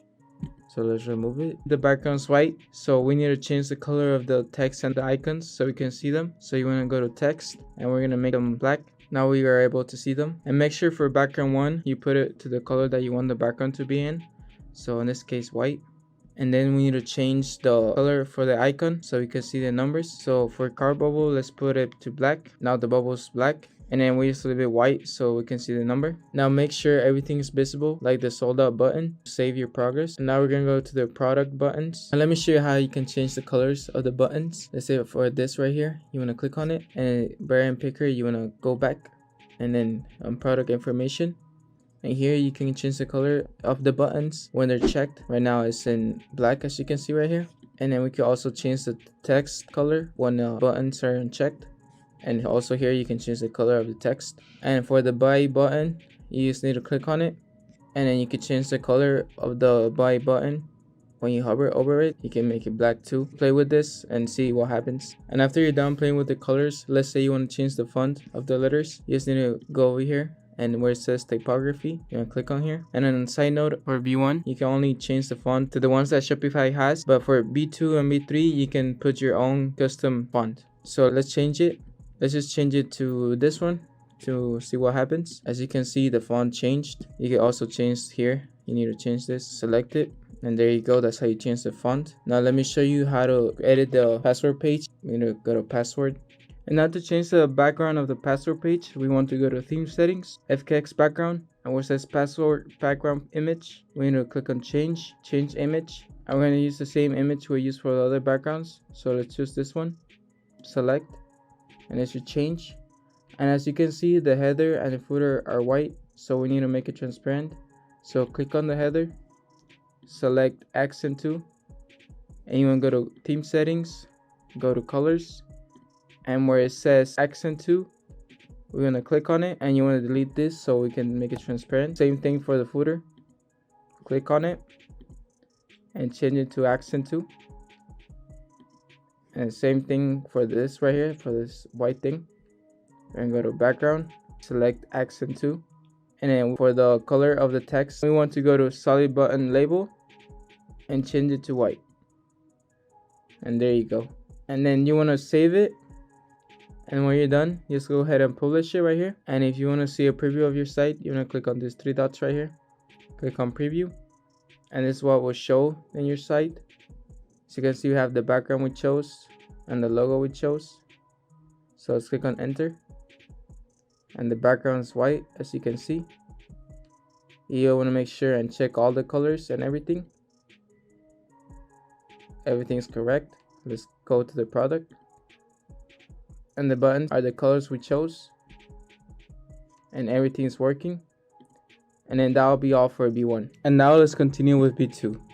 So let's go to fkxmedia.com and store, and we're going to choose the B2. And it's the same process. At checkout, you get 2 files, and you want to go ahead and download them, and they're right here. And don't forget to make the background file a folder, so click twice. And then let's just go back, and once you download them, we need to go to your Shopify, and then on add theme, we'll upload zip file, add the file. And now after you uploaded the theme, let me show you how to customize it. Go to customize, and then here on welcome page, you can change the logo. You can select a GIF or image. We're going to select the same logo we used last time. Here we could also make it big or small, and we can edit the enter text. Let's say you wanted to say start. There you go. But we're going to leave it as enter. So let's go back, and we can also change the size of it. And here we can change the color. Let's make it red. There you go. And here you can also choose where you want it to take you when you click enter. So let's say you wanted to take you to pages and contact. So when you click on enter, it should take you to the contact page. There you go. Here's the contact page. And let's go back. And now let's change it so it takes us to products. Click right here. And then here you need to put the link of the background. So let me show you how to get the link for the background. Oh, and make sure to save your progress. So you want to go back and want to go to settings, go to files, and click on upload files, and look for FKX B2 background. Should be this one right here. And then you can choose whatever background you want. And on the side note, you can also put your own background as long as it's an MP4 file for B2 and B3. And I forgot to tell you that for B1, it has to be a GIF file or image, so you can put it as a background. And now let's choose a background. Let's say we choose this one. Then you want to go ahead and open it. After it's uploaded, you want to copy the link by clicking this little clip right here. And then you want to go back to themes and click on customize, welcome page, and scroll down. And then delete this link right here and paste the one we copied. And then the background should change. And to change the background of the product page, you want to go to theme settings where it says video. Want to delete this right here and then paste the link. And now when we click enter, it should have the same background. There you go. And then on B2, there's also a preload feature. So to put your logo on the preloader, you want to click on preload and then select image. You could also put a GIF or image as well. Want to put the same logo. And there you go. Here's a preload page. So let's select it. And you can also change the background of the preload page. Let's say you want to make it white. There you go. But we're going to leave it black. And that's how you put your logo to the preload page. Now let's make sure to save and let's go back. And now when you click enter, you should see your logo on the preload page. And then on product page, we can also put our logo. So click right here, header, and logo image. Let's select the logo we used. And it should pop up right there. We could also change the size of it. So let's make it smaller. There you go. And now let's say you want a plain color like white for the product page. You want to go to theme settings. And where it says video, you just want to delete this right here. Well, in this case, it's black, but you can change the color. So let's go to colors. On page where it says background, you want to make it white. And we need to change the color of the icons and the buttons so we can see them. So let's make them black. We need to go to body text and make it black. And now we're able to see the prices here. But we need to also change the color here. So let's make it black. Now we are able to see all the icons and the text. And now let's check on the product buttons. And as you can see, we cannot see the text of the buttons. So we need to change the color. So we need to make this black right here. And make this white. And then here in text, we have to make it white too. So we can see the text. And there you go, we are able to see them now. Now let's say you want to change the font. You need to carefully listen to my instructions. So you want to go 101 fonts. And then look for the font that you want to use. In this case, I'm going to use this one right here. So download it. And then you want to compress the zip file.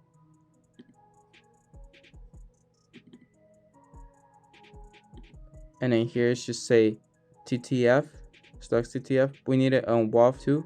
So we need to go to Google and then go to font converter. And then we're going to choose a file. I'm going to put the file we just downloaded. So after you find the file, you want to click on it. And then you want to open it. And then click on convert to WAV2. And after you convert it, you want to download the converted font.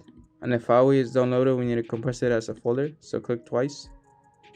And then here you should see the file you downloaded and it should say WAV2. So now let's go back to Shopify. And we'll go to settings and go to files. Click on upload files and then look for the font we just downloaded. And click on the one that says WAV2. Go ahead and open it. And after you finish uploading the file, you want to click on the clip right here, copy link, and then go back. And you need to click on these three dots right here and where it says edit code. I want you to look for Pagefly and click the one that says Pagefly Home Liquid. And then click right here and Command F so we can search. And look for a font. And it should be this one right here. And then we just need to delete this link right here. And then we need to paste the link we copied. So Command B. And then same thing for this link right here. We're going to delete it. So select it and delete. And then paste the other link. And then Command F. And we need to copy this name right here. So go ahead and copy it. And then paste it right here. And then we need to go back to the font converter. And we need to copy this name right here. And go back and paste it where it says replace. and click on replace all. And after you're done that, make sure to save. And now you want to look for theme.css, so this one right here. And same thing, you want to look for a font by clicking Command F, put a font. And then we're gonna do the same step, just delete this link right here. And then we need to go back and get the link. So let's duplicate this and let's go back to settings and files, and then let's copy the link again. Now let's go back and paste the link. We're also gonna delete this one right here too. It's gonna be the same process. Now Command F to look for the name right here. So copy this and then paste it, and then go back to font converter and copy this again, and then we're gonna paste it right here and click on replace all. Now make sure to save. And if you want to see the font change, just click on preview store, and here you can see that the font changed. And then make sure it changed on all the pages, including the product buttons and stuff. As you can see, it changed. And then that'll be all for B2. And now last but not least, we'll show you how to set up B3. So it's going to be the same process. You're going to add it to cart, and then at checkout you're going to get 2 files, one for the theme and one for the background. So we're going to download them, and then you already know the process. You want to download the zip files and then add them to Shopify. So we're going to add the zip file for the theme, upload zip file, and then when it finishes uploading, just go to customize. And as you can see here, there's a little difference. Instead of just the enter text, we have shop, contact, and return policy. You can also change this and edit it to whatever you want it to say. So let me show you the homepage. Here's where you put the link for the background, like B2, but we'll show you that later. Now let me show you the select logo. Here you can put your logo. So click on change image, and we're going to use the same logo as we used last time. As you can see, it's there. So let's select it. Here's the same thing. You can also change the size of the logo. You can make it small or big. Then here you can create your own menu. So let's go to change menu and let's click on create menu. Now we're gonna name it welcome page, and then we're gonna add items to the menu. So let's put shop. And then here all you need to put you want it to take you when you click on shop. So when you go to products and select all products right here and then add it. And then here we're gonna put contact, and then we need to go to pages and click on contact. And if you don't already have a contact page and you don't know how to do it, I'll show you right now. First we need to save this, and then we need to go to pages, and then you're gonna click on add page, and here you just put contact, and here you need to put anything, just where it says online store and theme template. You're gonna click on contact and then click on save, and then click on view page, and that's how it should look for the contact page. And after you add the contact page, you just want to go back to navigation where we left, welcome page. And then we're also going to add a gallery, and I don't have a gallery page, but I'm going to add one right now. So add page and name it gallery. And then here you can just insert any image you want. In my case, I don't really have an image, but I'm just going to add this one. And then after you add the image, you want to go ahead and save. And then the gallery page should be created. Now let's go back to navigation and welcome page and add menu and name it gallery. And here you just go to pages. Now here's the page that we just made right here, gallery. So select it and then add it, and just click on save menu. And now let's go back to our theme, and then welcome page. When we change menu, you should see the menu we just made. And as you can see here, it says shop, contact, and gallery. Let's check them out. So let's go to shop. As you can see, it takes us to shop. Then same for contact, it should take us to the contact page right here. And then on gallery, it should take us to the gallery. As you can see, here's the picture we put. So now let's go back. Let's go back to homepage. And then here you can just change the size of it too. All the text right here. We're gonna leave it small. And here you can also change the color of the text, like in all our themes. We're gonna leave it red. Now let me show you how to change the background. It will be the same process like B2. So let's go ahead and save first, and let's go back. And as you remember, we downloaded 2 zip files. Don't forget to make the background zip file a folder. So compress it, click twice, and you should have the folder here where you have all the backgrounds. Here are all the backgrounds. So let's go back. And then when you go to settings, go to files, upload files, and then look for the background folder, and it's right here. Let's just choose a background. In this case, I'm gonna choose this one. So go ahead and open it. And after it finished uploading, we need to copy the link by clicking on this clip right here. Now we need to go back to our theme, homepage, and then just delete this link right here and put the new one. And as you can see, the background is changed. And now we're gonna do the same thing here for the product page background. And you go to video, delete this link and paste the new one. And then when you go to shop, it should take you here. It should have the same background. And I forgot to show you the preloader. You can also put your logo. So let's change it and select this one. And let's just change the background to black. And then make sure to save. And here too, we need to put our logo. So let's click change and change image. Now here we have our logo. Now let's say you don't want a background and you just want a plain color like white or black. We need to go to theme settings and just delete this right here. And as you can see, it's black, but we're gonna make it white. So let's go to colors. So here we need to scroll down, and where it says page and on background, we need to make this white. And then we also have to change the color of the text and the icons so we can see them. So we need to go here on text, headings, and links. Let's go ahead and make that black. And body text, we need to make this black too. And then we're able to see the text and all the icons. Now let's check on the product buttons.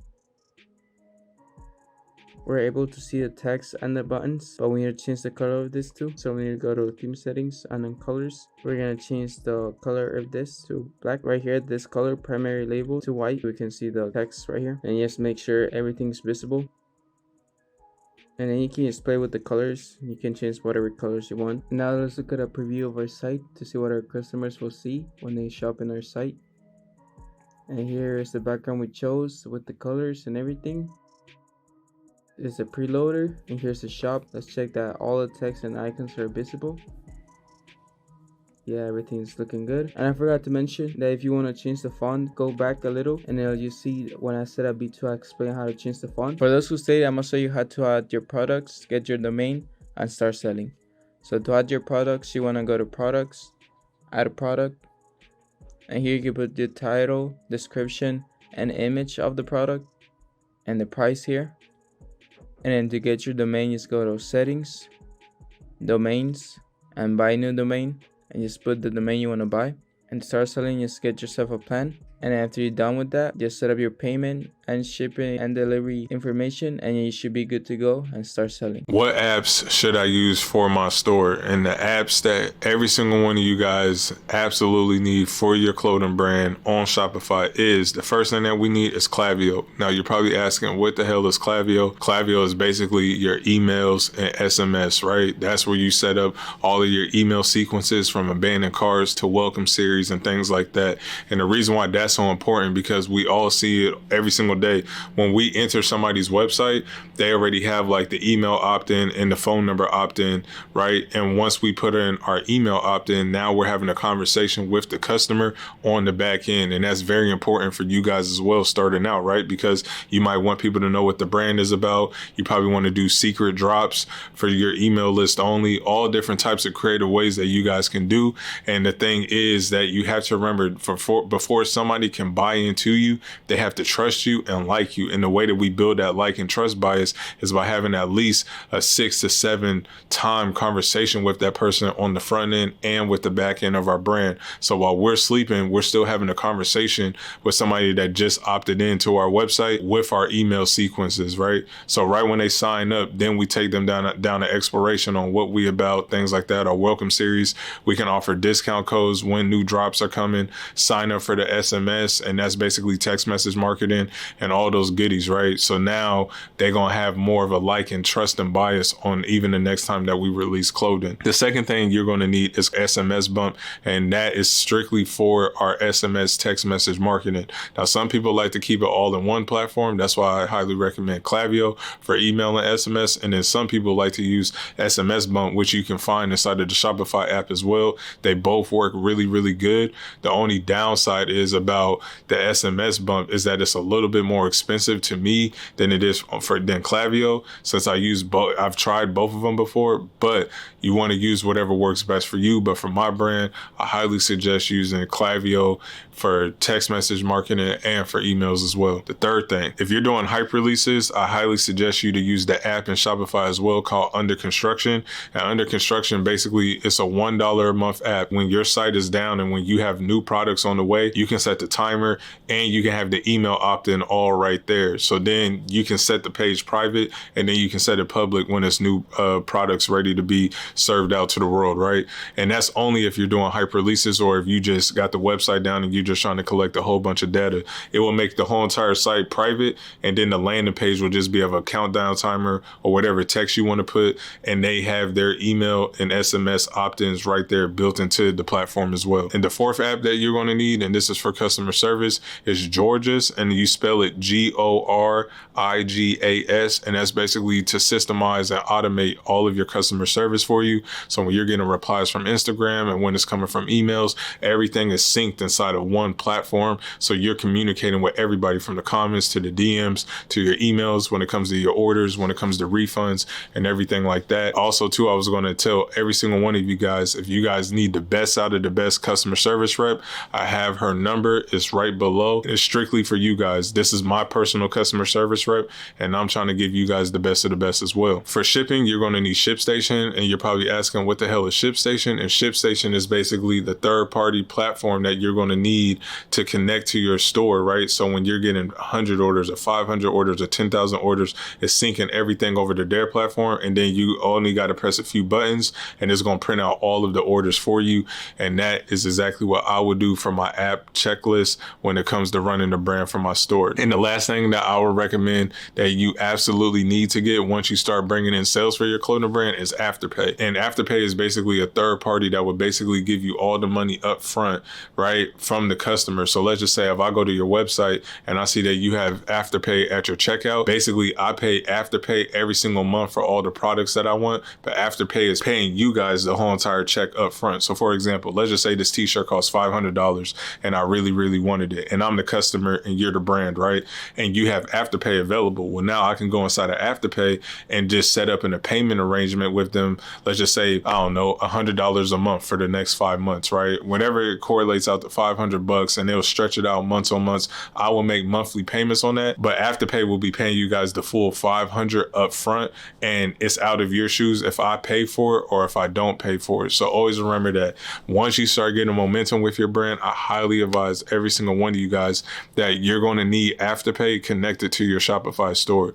And that makes it a whole lot easier on conversions, and that raises your AOV, because not everybody has hella money just laying around, even if they do really want your brand. But now when they can do installment payments, and then you're getting all that money up front, and then they're making installment payments with the company on the back end, now it makes things a whole lot easier. And those are the apps that I will use when it comes to running my clothing brand.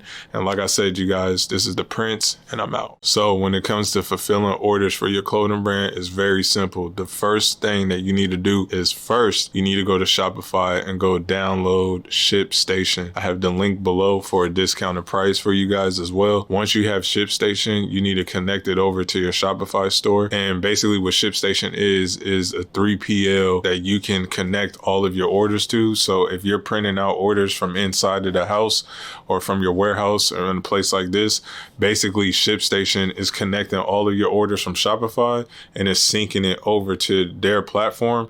And then that's how you can go in and edit the addresses and things like that. And then that's how you can mass produce all of the orders at one setting, right? Because a lot of people, they're doing orders one by one, and then they're probably asking like, how the hell is he shipping out all of these orders at one time? And that's basically how you do it, right? So first thing first, you need to go to Shopify, go get ShipStation. Like I said, I have the link below as well for you guys. And once you have the ShipStation, next thing you need to do is you need label paper, right? So label printer paper. And you can go to www.uline.com, and that's where you're going to get the printer paper, and that's where you're going to go get your poly bags at to fulfill all your orders. So right when the order comes out of the Dymo printer or whatever printer that you're using, the first thing you're going to do is make sure that the barcode goes on top of the poly bag. And then after that, you're going to see the quote of what that person purchased, and then that's when you're going to go pick it. You're going to go put everything inside of the bag as well as the quote, right? Because that's basically like the quota of showing you exactly what the person got, right? So even when you put it inside of the order, that will help them out as well, because let's just say with wrong sizing and things like that, like everything is in alignment to make sure that you pick the right thing for them and the exact thing that they actually purchased, right? And last but not least, once we have the ship station, once we have our poly bags and our printer label, next up is what printer are we going to use? Now, there's some people that say that the Dymo printer works, and then there's some people that say that the Rollo printer works. But for me personally, I use the Rollo printer. That has been the best thing for me since the slice of bread. When I first got into the game, I used a Dymo printer, but it just printed out too low. But like I said, everybody is in a different tax bracket, got different financial situations.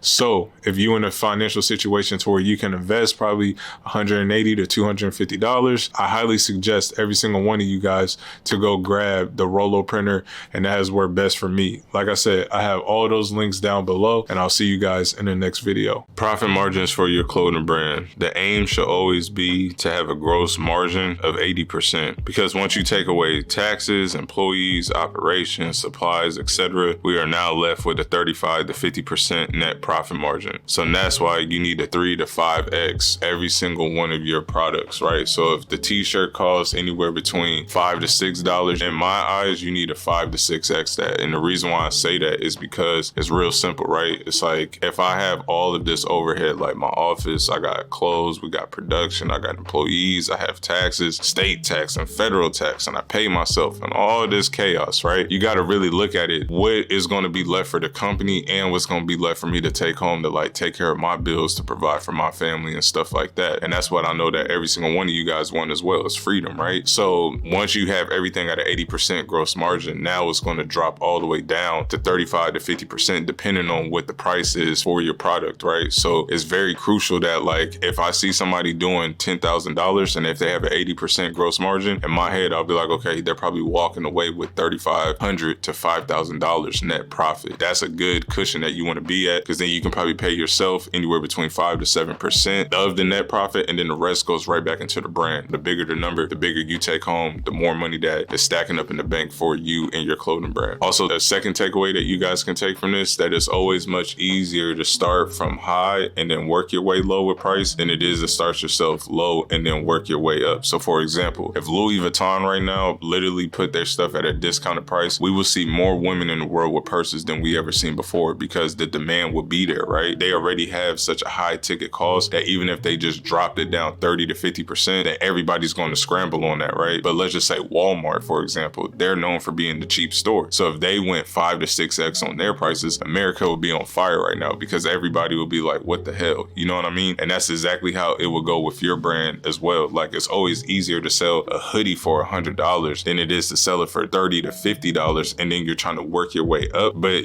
when you starting up here, even if you're not getting those sales, you can work your way down from $100 to $75, and more people will buy, because at the end of the day, $75 sounds and seems a whole lot cheaper than it is $100. But then too, that might be the price that you always wanted to get them at this whole entire time. So when it comes down to like pricing the product, it's always better to start high and then you can work your way down low with a customer than it is starting low and then over time you work your way up, especially if you don't have demand. Like if you don't have any demand and you trying to get all these eyeballs on your brand and you trying to like build up this hype and all this other stuff, I will always start high and work low. And on top of that, it's a perceived thing, right? When things are priced at a very high cost, it's perceived as more valuable than it is if it was low. For example, this iPhone right here, if Steve Jobs was only charging $50 for this phone, it wouldn't be perceived that valuable, right? But the phone costs $1,000. So in your mind, you like, damn, this is a valuable phone. But it's the same thing even when you're out there selling your products, goods, and your services to the world. So always remember that when it comes to the profit margins, and what we do for my clothing brand is that we always aim for 80% gross profit, right? And then once we take out all of our bills and operations and overhead, we should be left anywhere between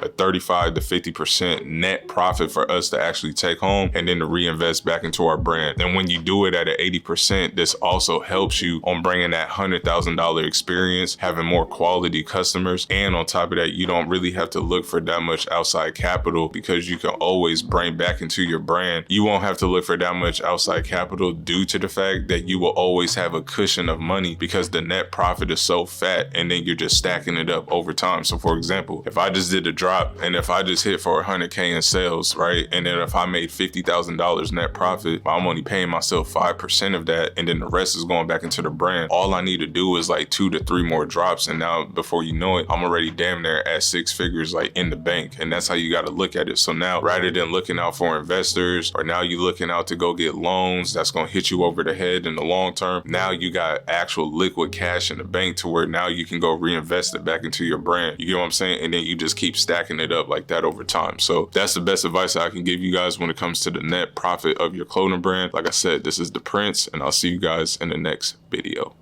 Less is always more, and that is what we're talking about in today's video. So if you guys look at the photo of this collection right here, it's not too many products, it's only 9 products, right? But like I always tell you guys, we got to look at the Pareto principle for every single thing that we do in life and in business. So out of these 9 products, if 80% of them broke even and then the other 2 actually brought in profit, then that's basically telling us that 2 out of these 9 products drove the most sales more than the others, right? And the 2 that brought in the most sales was the Religion is Toxic for Innocent Souls and the Satan's Child's t-shirt, right? And the reason why that I say less is always more is because when you guys are first starting out, you guys don't want to put out 20 or 100 items, right? Especially if you don't have any type of demand. And if you guys are trying to go out there and get demand, when I say that you guys need to put out infinite supply, if you don't have demand, that means more eyeballs, right? But the thing is, when it comes to more eyeballs, you want people to actually focus on certain products that you guys have,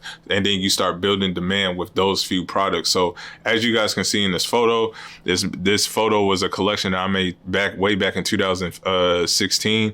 And as you guys can see too, that 50% of it is branded, the other 50% is design based, right? And like I always tell people that when you're first starting out, that everything should be 50-50 until you have built demand for your product, and then 80% of your collection should be branded and the other 20 should be design based, right? So you never want to spread too wide when it comes to your collections and when it comes to your items and your products, because rather than spreading wide and building a whole bunch of trailer parks, I'd rather double down on a few products and then we build an Eiffel Tower with that, you know? And you always have to remember too that too much product can be overwhelming to the customer, and you want them to focus. So with these 9 items that we are looking at, the customer can actually focus on these items. Like I said, if I had 24, if I had 50 items right now, it would be too much for the customer. It would be too overwhelming for them, and then they might fuck around and then not even buy nothing at all. But the whole purpose of this is always making them buy in right now into what you have going on. And like I always talk about with one of the 10 laws of marketing is line extension, right? You don't want to feel pressure to make your product line bigger than what it is at all. You want them to focus on what you got going on. And if you look at some of the top brands in the world, even outside of clothing, if you go look at Apple only has like 5 or 6 products that they put out, right? You go into the Apple store right now, it's only a few items, from the laptops to the phones to the iPads and stuff like that. It's not a big thing, right? They're making the customer like focus on what they have going on. And it's even the same with our clothing brand. Now, granted, like we have a commodity, which is like a t-shirt, right? But at the same time, it's like the same principles still apply when it comes to running our clothing brand. We want the customer to focus on exactly what we have going on. And last but not least, this is how we also build out a demand for our product when we have less product and the demand starts getting there, because now we in the laws of perception, right? You always have to remember that your brand is not a battle of products, but it's a battle of perception. So we have an influencer or somebody wearing these items like I did. I have Ramirez wearing the Satan's Child's t-shirt. We did it behind the Jesus at a Catholic church and stuff like that. He already had a big following. So if I have an authority figure behind this small collection, now that's getting people curious and it's bringing in the curiosity, right? But then his following is buying into what I have going on because they already like and trust him. So now I'm about to start gaining to like and trust and buy us as well. And then that's how you start winning with your collection. So rather than making 50-piece collections and now you only seeing 10,000 from that, now we can start making 5 to 10-piece collections, and now we're seeing 50 to 100,000 off of that. So that's my best advice for you guys, that you always have to remember when it comes to building out a collection, that less is always more. I'll see you guys in the next video. Your offer is king. You always have to remember that there's 3 segments to an offer when it comes to running your clothing brand. The first one is the free offer, and the free offer works because it is the highest volume of leads.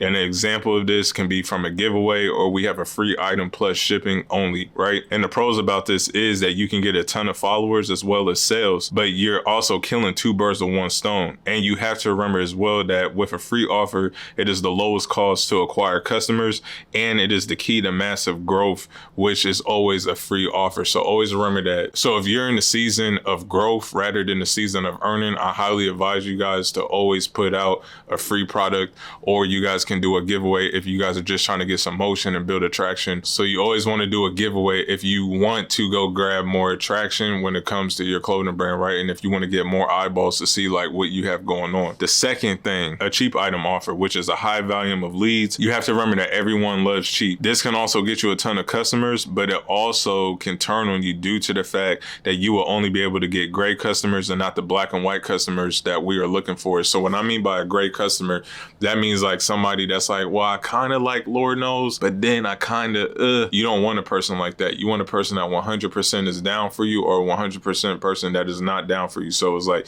you got to let them pick and choose. But if they're so used to getting cheap, it's almost like Walmart, right? You have to think about it. If Walmart raised their prices today, because Walmart is cheap, so if they 5x their prices right now, every Walmart in America would be on fire right now, right? The world would be in a rampant because the world isn't used to them being a high price brand. They're used to them being cheap, right? But if they started high and then worked their way low, then that would be a whole lot easier. Like for example, if Louis Vuitton went on sale right now, there will be more women out here with purses than we'll ever seen before, right? Because they're already a high tier brand. So as soon as they knock it down, they're going to have more demand than ever before, right? So always remember that too. It's a kind of tricky spot. Like you don't want to be known as a cheap brand, because once you try to raise that price, then a lot of people, they're always going to look at you as like, it's always going to be a tug of war for people to buy into what you have going on, rather than if you start at the top and then you work your way down. So that brings me into the third offer, which is our premium item offer. Now, the thing about this is that you might have a lower volume of leads to get quality customers, but 9 times out of 10, these are the loyal ones who actually love your brand, your movement, and your creed. And this is like the top 20% of the people that's going to be bringing profit into your business. So for example, when I say premium item offer, that means like the baseline price, right? So if I'm selling this t-shirt for $35 or $40, right? These are the people that are happy to pay this, because more than likely if they happy to pay this, then they didn't really buy in into like my whole entire free offer and stuff like that. They genuinely love my brand. Now, a lot of people might kind of like the brand, but they'll go buy a $5 t-shirt from me all day, but it's only a select few people out there that will actually buy like a $40 t-shirt, or like an $80 hoodie, or 100 pair of jeans, or $200 sneakers and stuff like that, right? So always remember that like it's always better to work high than to go low, rather than it is to start low and then go high. Now, I'm not saying don't do the giveaways or don't do a cheap item. I'm saying do all 3 of them. So now you're getting a baseline of all 3 people, and you're having that whole entire world in your community, right? So you have people that are cheap, you have the people that are buying the premium, and you have the people that are buying into every single giveaway. So now you're getting a whole entire motion of circle of different customers for different situations when you're throwing out different offers out there. So for the giveaways, you got hella people. When it comes to all year items or cheap items, that those can be your break even items, you got hella people for that. Then when it comes to the premium items that you're actually making profit on, then you even have an audience for that. So like the more people on every single one of those 3 segments, it's kind of like the better for you, right? We're getting more eyeballs, we're getting more sales. But like I say too, you got to know what season you're in right now. Am I in the season of earning, or am I in the season of growing? So if you're in a season of earning, then maybe it's not good for you to go put out the cheap items or the free items. Maybe it might be good for you to put out premium stuff. But if you're in a season of just getting as many eyeballs as possible, then shit, go out there and go put out the giveaways, go out there and go put out the free plus shipping, or you can even go out there and put out cheap items as well. But if you can do 2 of them or 3 of those offers, then you're killing 3 birds with 1 stone. And that is why I say the offer is king. I'll see you guys in the next video. Peace. My brand isn't selling. My brand isn't selling. What should I do? You always have to remember that there's 3 reasons why your brand isn't making any sales. And the first one goes like this. It's the person. The second one is the product. And the third is the price. So let's just say you have the perfect product, right? But are you targeting to the right audience? And is it priced perfectly for that audience? That's what you need to look at. But let's just say that you have the wrong price, but then it might be a product thing and then it might be a person thing. But you have to remember that you are your target audience. So it can't be the person, right? If you already know that your brand is correlated to who you are and that the people that are buying into your brand is correlated to your brand. So all of you guys are one. So you know that it's not the person. So it has to be either the product or it has to be the price. And that's not for me to judge. That's for you guys to look at with a bird's eye view and look down at what's selling and what's not. And on top of that, like what is doing good for my community and what's not doing good for my community. Because like I always told you guys want to sell to not everybody, but to somebody. But that somebody that we're selling to is a reflection of who we are. So majority of the time, truthfully, it's not really the person. A lot of the times for people, it really comes down to like the product, and it comes down to the price that you're selling it at to that audience. And like I always told you guys, if you guys are selling a high price product to a bunch of people that are cheap, it's just like, then that's probably the reason why you're not getting a whole lot of sales. Or it's just all like, you can be selling a low quality item to people that want high quality things, and then that's why it's probably not selling either. So you got to make sure that your price is in alignment to like the community that you're serving. And always remember that, like from with a bird's eye view, if you're not getting sales right now, if you're struggling with sales, always remember it's because of one of these 3 reasons, or maybe it might be all 3 of them. It's the person, it's the product, and it's the price. I'll see you guys in the next video. I'm out. The 3 T's to sales. You always have to remember this. When it comes to selling, these are the 3 T's to always get people to take action on your product. The first one is teaching. The second one is tailoring. And the third is take action. So how does this correlate to your clothing brand? It's very simple. Rather than trying to sell somebody a product, you got to remember it takes the average human being at least 7 times for them to buy into anything in life, right? From new sodas, new everything. So you should already have the mindset that everybody is already risk adverse. So rather than trying to sell them up front, why don't you just teach them, bring that warm feminine energy from your clothing brand over to them, right? And be like, this is what we are, this is what we're about. And if it's for them, that's going to take them down to exploration, right? But when they go down that exploration, now you're tailoring them and you're showing them different products, different cool stuff that you have done in the past and in the present, possibly for the future, your why, your creed, your community, right? You're tailoring them and you're basically hooking them through like a fish in the water, all through an exploration of what you guys are about, what you stand for, our community, what we built, and things like that. So then maybe over a few times of communicating with that person when it comes to SMS, when it comes to emails on the back end, when it comes to the front end of your drops with Instagram, with marketing and things like that, or even TikTok. Now when it's time for a new product to release, now you can just call out the CTA, be like, new products are now available at this time, www.lordknowsclo.com.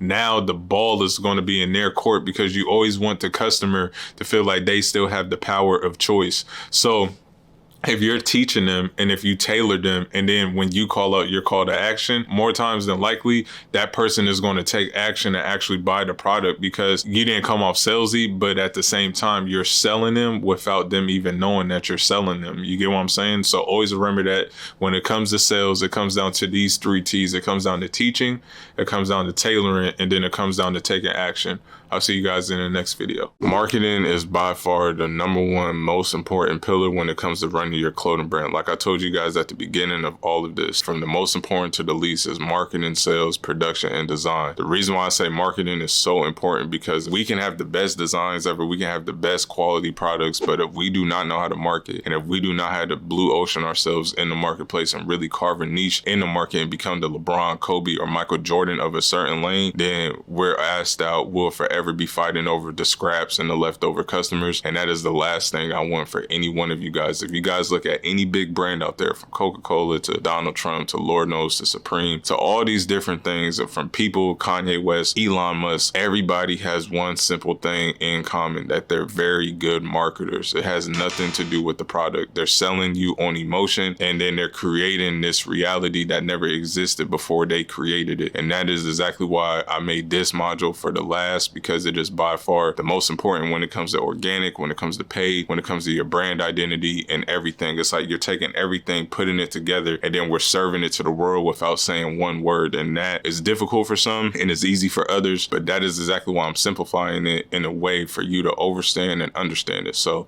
let's get right into the marketing module. There's no good luck, there's only good marketing. When you guys look at some of the best brands out there, it's very simple. They're not great brands, they're great marketers, right? When you look at some products and you're like, how the hell did this person sell this shitty ass product and my products aren't moving at all? It's very simple. When you look at that person's marketing, they're a beast. And I'm telling you now, this is the most important pillar. And the reason why I say that this is the most important pillar when it comes to running a clothing brand, like we discussed earlier, if we don't have marketing, we're never getting sales. If we don't have sales, we're not having any production line.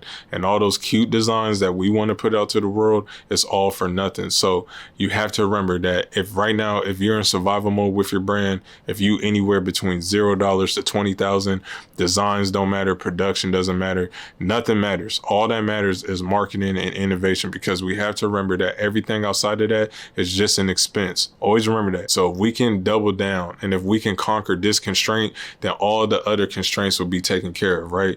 And when it comes to marketing, it's a very, very, very tricky game, but it's a very, very simple game. And that is exactly some of the steps and some of the things that we're going to talk about in this module. So I'll see you guys in the next video. I'm out. First things first, you have to remember when it comes to marketing and when it comes to your customer avatar for your brand, that you are the target audience. So I can break this down in the best way. Lil Durk and King Von, they're from Chicago, aka Chirac, right? They're not making music for Lil Nas X country singing fans, right? They're making music for a representation of where they from and who they are. And these are dudes that are on the street and from the street. So they making music for people that are relative to that same message, right? So it's the same thing with you and your clothing brand. If you are making a clothing brand about motivational quotes and basketball, and if you're a hooper, you don't need to be serving a King Von, Lil Durk type of audience, right? You need to go be finding people who are exactly like you, that have the same type of lifestyle as you, the same type of mindset and things like that. And that's how things will work a whole lot easier for you. I see a lot of people out here on the internet, they talk about write down your customer avatar.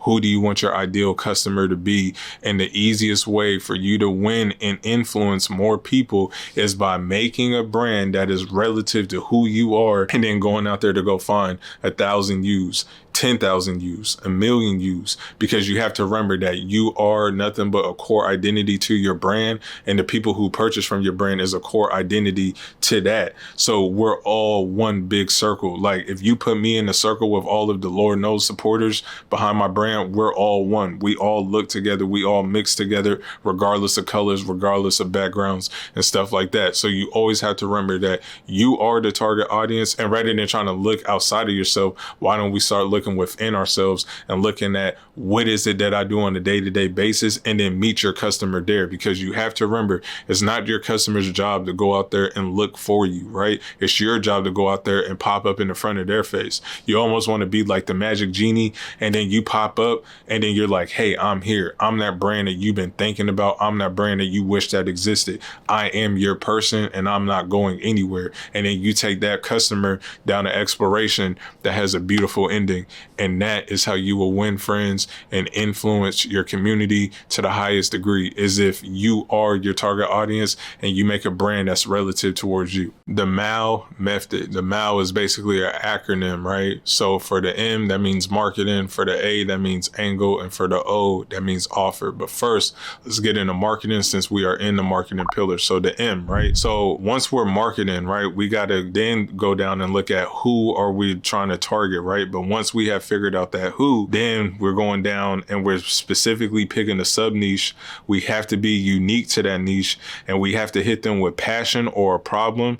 We got to make sure that this niche has money. And last but not least, we're targeting them online as our home base, right? Then when we move over to the angle, that's basically the how we're going to market to them. And you have to remember that people buy on emotion and not logic. You want to hit different emotions for different people. So that can be a pain, that can be a story, that can be scarcity, and etc. So then when we move over to the offer, that is the what. It's very simple. Our products, which is shirts, hoodies, caps, accessories, etc. We also want to give them a limited time, which is going to add scarcity. And one thing that's good about adding the limited time and the scarcity, if not everybody has the money right then and there, then we can have the payment options in play, which like Afterpay and things like that, right? Or Shop Pay. Also too, we can have upsells in play. That can really help us out a lot as well. And basically with the upsell, when it comes to bringing in more revenue and more cash flow for us, let's just say we had 100 people buy our $30 t-shirt, and we looking at these 100 people in an 80-20 principle, right? 20% of them are looking to buy even something more expensive. So basically 20 out of that 100 is looking to buy even a more expensive item. And then 80-20 out of those 20 people are looking to even buy something more expensive. So it's always good to have a good price anchor in play when it comes down to your offer. You just don't want to be stuck with one offer. You want to have cheap all the way up to high. So every customer that comes in, there's at least something on there for them. And that is what I call the MAL method. So always remember that it's the marketing, and then it's the angle, and then it's the offer, right? And once you have all of those things in order on who you marketing to, what product you offering, and then the angle that you're going to hit them at, that's when everything is going to just run in your order. Organic versus paid. A lot of people ask me all the time, Chris, should I go with paid? Should I just run organic? And I'm going to break down everything to you in this short form video. Let's get right into it. So paid is great once the brand has a lot of momentum and traction, but I will forever recommend organically, especially if you're bottleneck starting out. The only downside about organic is that you're trading for time, but the benefit of paid is if you know what you're doing, it's fast, there's data, it's scalable, and those cold leads that you are getting to see your brand can eventually turn into warm leads. Now, the benefits of organic is that it's free, it's a warmed up audience. Those leads are already hot because they 100% follow you and fuck with what you have going on, and you can build a lifelong foundation with those people. So if you ask anybody out there, any good marketer out there, they will always pick an organic audience that's a cult following over a cult following that had a lot of paid ads that had to go into it, because you're always going to save money when it comes to advertisement when you're looking at it from the organic side of things. Now think about organically, there's no ads getting ran or nothing, but just imagine if I had 100,000 followers and 3% of those people are buying every single month. That's 3,000 orders every single month. Now there's people out there that can do that with ads, and there is people that are doing that with ads, but how much are they spending? 10,000, 20,000, 30,000 just to get that type of momentum and get those type of orders in. Now obviously, like, we're risk averse when we're trying to save our cash and stuff like that. So it's like if you can build out a very, very, very warm audience, I highly recommend doing organic. But if you know what you're doing, and if you already have some motion with organic, then I highly consider you to just run it up with the ads, because all you're doing is just adding a spark to the fire, and that's how you will get in your bag crazy with your clothing brand. I hope this video helped you guys out. Once again, I'm glad that you guys are all in this course. It's showing me that you guys are serious and you guys are not curious about your brand and about your success and about your life. And I'll see y'all in the next video.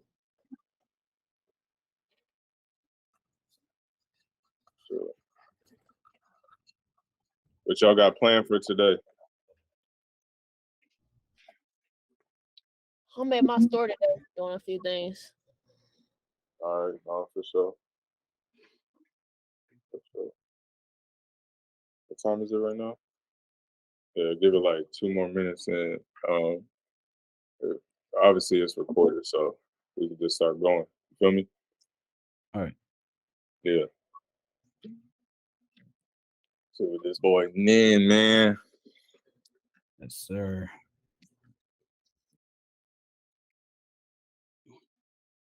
Yo.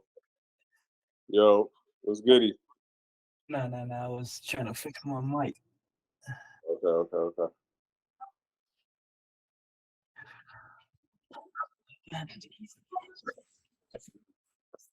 Yeah, we can get it going, bro. Honestly, it just if more people come, then it's cool. If not, then it's cool. You know. Okay, I mean, it already started recording, so that's cool. Yeah, for sure. But yeah, basically, I just wanted to break down the sales from last month for my brand.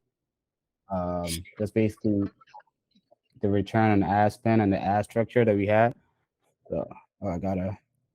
Is there a way to set it to automatically admit people, or I gotta admit everyone manually? Let me see. All right. My fault, bro. No, you got it manually. Okay. All right. But yeah, this is basically the brand right here. It's actually not. Yeah, so this one we got stores like not doing ads right now, but for last month. This is basically the stats on here. So we have 16K in revenue, $134 average order value. And the ad account that was running that is this ad account. So you see the time frame is still the same last month from July 1st to 30th. So we have 3,900 in ad spend. And all of the sales came off of this ad account. So there's pretty much nothing else running to generate those sales. But basically the ad structure that we use is this one. So we just have it all lined up here. I could probably drop this PDF in the school later on. But basically we have a broad CBO. So this broad CBO just kind of like that's this campaign right here where it says Komodo main CBO. We are doing almost a 5 ROAS on that with $32 ad cost per result. And the actual item is like $150 hoodie. So we're mostly just pushing that as the main product. And if you go over here to kind of see how the ad structure is built out, we have the CBO. So under that CBO, we have 3 ad sets that we usually run. So we have the videos, we have the images, and then we have the winners. So we usually start off with a testing phase for each type of creative. So we have the 3 creatives that we're going to put that's video content, and we have those in this first DCO. DCO basically means dynamic creative objective, and it basically just like stacks the content that you have under that ad set, and then it tries to show which one of them tries to show the one that's most effective or the one that's getting the most interaction on the platform to the audience that you're basically targeting. And then over time it kind of guesses which one of them is performing the best. And when we look at the stats, then we move that creative into the winner, because the winner is like just basically showing that regardless of the spend to everyone in that audience. So this is just the DCOs are basically like test ad sets that we use to kind of test the creative. So we have a test ad set for videos. I have another one for the images. And then we just see the winners, and then we put all of those winners into the pooled creative. So it's all the winners are all going to be in here. So it's kind of like a gradual process that's going over from this DCO over to eventually having as many winning creatives as we can. And when we move over a creative from the video or the image DCO, then we take it out of that DCO and we test a new creative. So that's how we just keep like a pipeline of like new creative just going in. So basically the breakdown for how we have the ads itself is we have 3 creatives, we have 2 headlines and 2 primary texts, and all of those direct to the product page basically for you to collect the sales. So I'm just going to show that on the actual ad account. Yeah. So for this, actually, we didn't have much video content. So we have the main, which is the winners. which is where the actual winning creatives go. And then we have this DCO, which is the test campaign. So if we were to go into this, you'll see the breakdown that we have here. So it's the 3-2 method. So we have these 3 image creatives, and then we have the primary text. A lot of our sales were coming from Germany, so we had to we just basically put in some German text to kind of make it easier for them to understand and just creatively market that. So we had both English, and then we had some German text that are pretty much the same translation, just to have the people that's going on the website work a little less because they're already seeing their language. And we're primarily targeting Germany and Switzerland for this product. So when we have a winner, we have a couple winners, then we usually move them on here, or we post them on Instagram. So if we see a post that's already doing good because we just tested it with the ads, and usually we just post it on the actual Instagram page and then run that as an existing post ad, or we could just do it on here with the ads manager. But it really just depends. A lot of times why we post it on Instagram is because we just want that organic engagement, and then we could just basically leverage that with the ads to kind of blow that up. So that's the main campaign that we usually run, and the others are basically retargeting, lookalikes, and then the Advantage Plus. So for retargeting, we're just basically going to build an audience of people that have either engaged with any of our posts or just been on our profiles, and mostly Instagram. We don't really target too much on Facebook, though we leave the ads open to Facebook to just run still. But Instagram is where most of the sales usually come from, in my experience. So we usually just have a audience built out.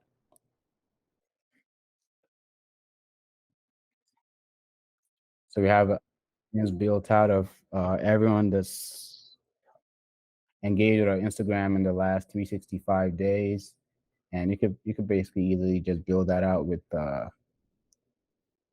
if you come into audience here and just have your pixel and just generate that off of the pixel. But yeah, basically that's the top of funnel. And then the middle of funnel is people that's actually gone on the website. And the bottom of funnel is people that's added to cart or initiated checkout. So for the top of funnel and the middle of funnel, we usually just show them a variation of creatives. So we kind of switch out if they're already seeing one version of a creative. And this is all coming from the winning creative assets. So we're not showing them DCOs. We're just showing them stuff that's already been proven to get higher click rates. And we just re-show that to the same people that probably haven't seen that angle of the product before. So we have the top of funnel and the middle of funnel still seeing those creatives, and those people basically are just gonna see different angles. But for the bottom of funnel, people that's super close to actually making a purchase, we usually run more special offer type of deals or creative that might have a discount or any of that kind of stuff. Usually we might put that in the caption, or we might just actually put that on the actual image. But we usually run that in retargeting. So we don't want to seem like a cheap brand that's just out the gate giving discounts and sales to everyone that's coming to our brand. So we try to make sure that person is actually already interested before we start to try to give them a sale or give them an offer that's possibly gonna push them to actually convert. So those are the two main campaigns that we really get the most profit from. The actual broad, because that's just testing out the creatives, and then we have the retargeting that goes to the people that's already kind of engaged with it. And then for the lookalike, some people might not be able to really take advantage of this because it just really depends on how seasoned your pixel is. But if you have enough data, then this should be 1, not 3%, but usually 1 to 6% of your audience. Basically, it's gonna generate. Let me pull this up here.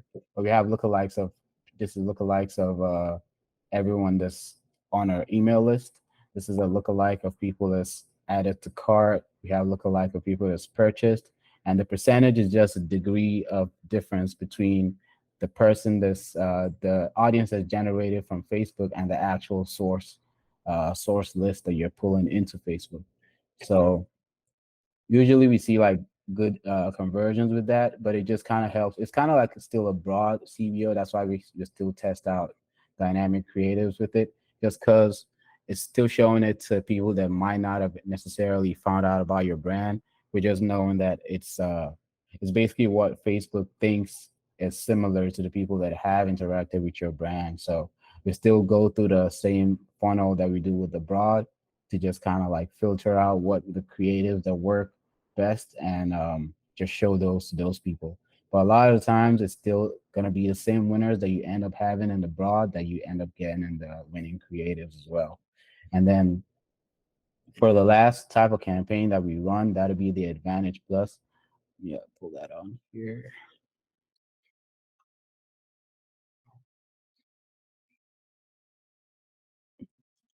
Yeah, so for this Advantage Plus is like the new thing that Facebook has been kind of pushing out. So they don't really let you do too much as far as like tweaking it. So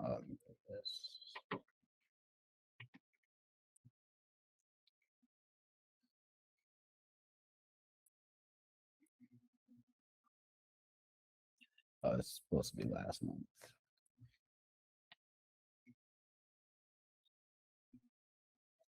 All right, so we can see we're getting $43 per purchase. It was $1,200 spent on this campaign with 4,000 returns just from that. And the reporting obviously is not, it's not always 100% accurate just because of the pixel and stuff. But basically, you could tell the purchases that we're getting from the Advantage Plus were actually even higher than our main CBO that was going broad. So we got 19 purchases recorded on Facebook with this CBO, but we had 28 with the Advantage Plus. But that's just really because Facebook is really just trying to push this Advantage Plus campaign, which is like the new thing to just kind of have you just leave the ad account just going on autopilot basically, and all you have to do is just apply a creative. So you don't even get to choose anything other than the locations. Like you see the audience location, that's pretty much all you can edit. You can't choose the age, you can't choose the gender, any of that, just the country.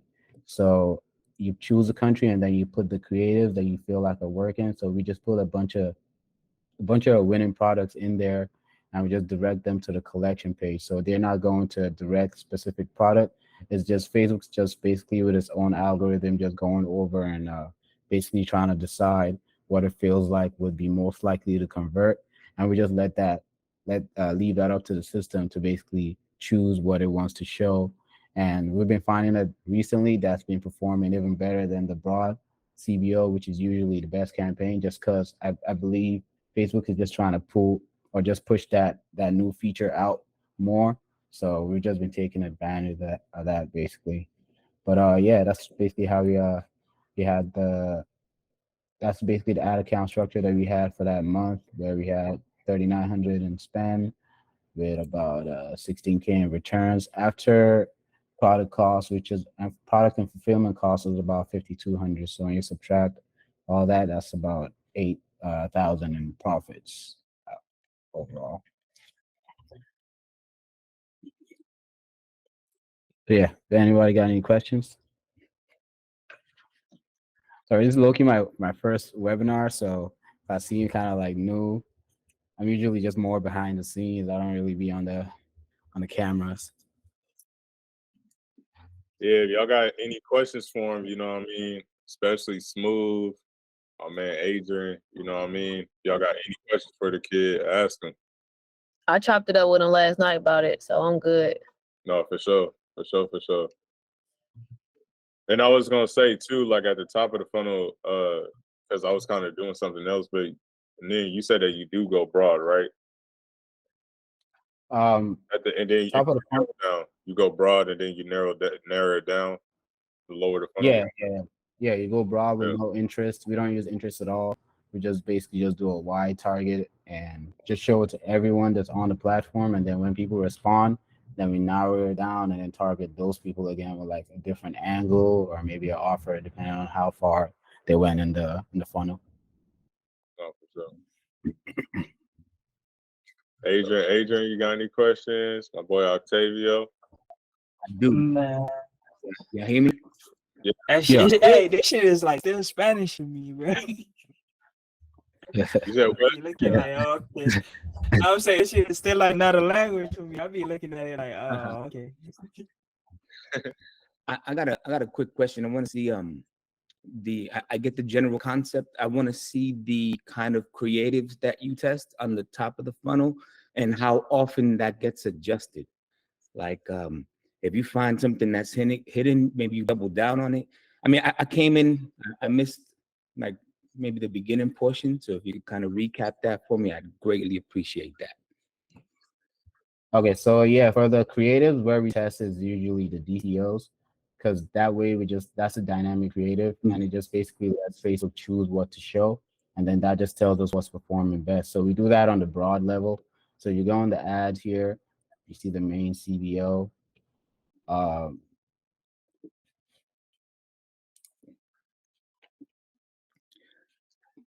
So if you go here and the ad itself, you can see that that's the method that I basically suggested here as a 3-2-2. So three creatives, that'll be either 3 images or 3 videos. And then you have 2 headlines and 2 primary text. And that just makes Facebook is able to combine that into actually 12 different ads because it multiplies it. And then it just shows whatever combination it feels like is going to work. So you would have, let's say for this, we had these three images, right? So we had this one basically, which is like a picture or just like with the graphic in the background. And then we had this with just a flat lay on the street. And then this was someone actually wearing it. So prior to this, because we update these images basically. So when we find a winner, we usually move it over to this campaign. That's why you see this one with the white background. After we did the initial test, we saw that the white background with just the hoodie itself was performing the best. That's why we moved it over to this, and we found the German text was also doing better. So we moved it over, and then these are basically being tested. And then you would just basically go in here and then do a breakdown by dynamic element. And then you can see which one of those images is actually getting the most returns. So you can see like the click-through rate on this. That's good. Yeah, so the click-through rate on this white one was like pretty much the best, and that's why we moved it over to the other campaign. So we're still just testing the rest of this material. But basically you could tell, even just with the spend, because it's dynamic, right? So we're not trying to tell Facebook where to spend it on, but Facebook is automatically going to spend the most money on what it thinks is going to do best. So just with this test campaign, you can see that white background image actually spent the most, because it was spending like almost 500 compared to like this is like 40 and 40 bucks. So basically just telling you that it doesn't think these are going to perform as well, so it's spending the most here. So that's just an indication for you to move that over to your winner. How much time do you allow to determine that you found a winner worth like scaling? Do you do like campaign budget optimization? Like what's your setup here? Yeah, it's all CBOs. There's no EB. So this is a CBO. The lookalike is also a CBO. It's LLA here. And then the Advantage Plus is essentially like a mega CBO. But yeah, so we don't do any ABOs really. We tested a bunch of ABOs just to like see, but for the most part, the CBOs is what performs best. And as far as the time that it takes, like 3 days on average, just 3 days to kind of like just see the stats. And usually the one with the highest click-through rate already is like a clear indicator that that's a winner. Yeah. All right, cool. That's all the questions I got for now. Appreciate it. All right.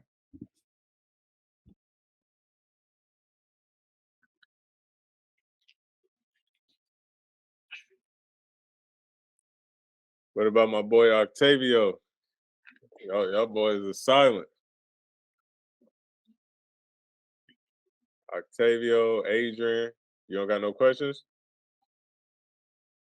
Nah, I'm just here to watch, man. I'm trying to like let it soak in because I'm still like looking at this shit like, damn. Yeah. Where is it like confusing for you at though?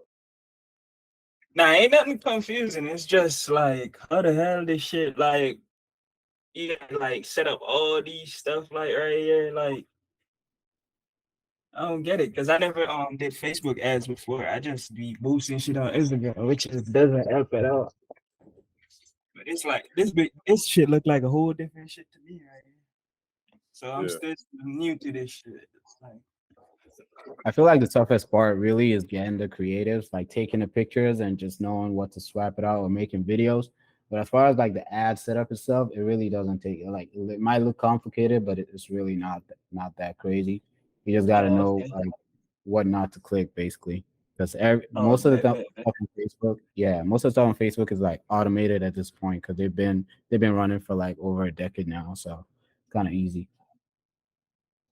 Oh, so it's basically like the lottery. It's like a gambling. All right, It's pretty like much. gambling, basically. Okay, I get it. Sure. Yeah, I actually have two quick questions. Can you clarify this whole Advantage Plus? That's new for me. So what is that about? The Advantage Plus that you was talking about earlier? Yeah, Vantage Plus is new for everyone. Like Facebook just presented, they just literally started rolling that out this year. So it's when your account has gone like history, I think about 500 to 1,000 in ad spend, then they open you up to Advantage Plus, and it's basically just hands off. You're not. That's the easiest one to set up because literally you just click Advantage Plus, you click the product that you're trying to sell and put as many creatives in there, and you select the countries that you want to target. So these are the countries that we're primarily targeting with this. And all you can do, everything else here is locked. Like literally you can't do anything but set your budget.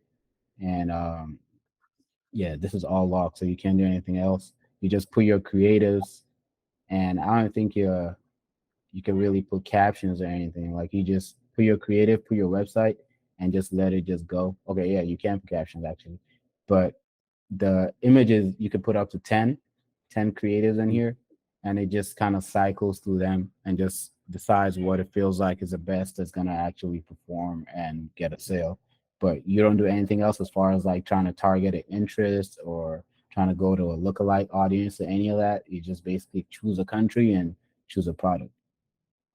Wow. So the algorithms take care of the rest at Yeah. this point? Yeah, it's That's doing everything else. So it makes it super easy to just run ads, and that's actually what's been performing the best, to be honest. So far, we usually leverage that with a broad CBO, just because a broad CBO still gives you some level of control that's still feeding your pixel, but the Advantage Plus has been like kind of blowing that out the water. interesting. You think there's any reason to continue going with the practice of duplicating ad sets? Like, is that necessary still, or is Yeah, kind of stuff? just for that initial training on your pixel. Because if you just started off, I don't think Facebook doesn't let you start off with an Advantage Plus, and I guess that's for a reason because there's no data to go off of. So you have to have at least, I think, a 500 to 1,000 in ad spend. That's when it just kind of pops up that, oh, you can run Advantage Plus now. But prior to that, you have to like build your pixel and train it a little bit. So that training process is where we still need to, duplicate assets and know what we're targeting and all of that stuff. Interesting. And from an apparel perspective, have you identified any patterns of like creative that accomplishes the objectives which I would imagine is sales for the most part, right? Have you identified like is it most of the time white backgrounds, or like any patterns you've identified at this point to give us a good idea Yes, sir. where to start? White backgrounds just do the best. It's Okay. just that simple. Like people just see that as standard. That's why all the winners that we have here have some white backgrounds if you look at them. So either white backgrounds or like on body, just for like some kind of products that you might not be able to tell the fit just off of looking at it. And usually on body on a model, but with a white background too. So people just used to having a white background because it just looks standard and it eliminates distractions. I think it also helps with the algorithm because they basically scan all the creatives that you have. So it's kind of able to tell that this is more of a product post than a social media post. So it shows the right people basically. What's Yeah, that like makes sense. secondary? Like, all right, so white backgrounds, what's like the alternative, the second place Would kind be of video.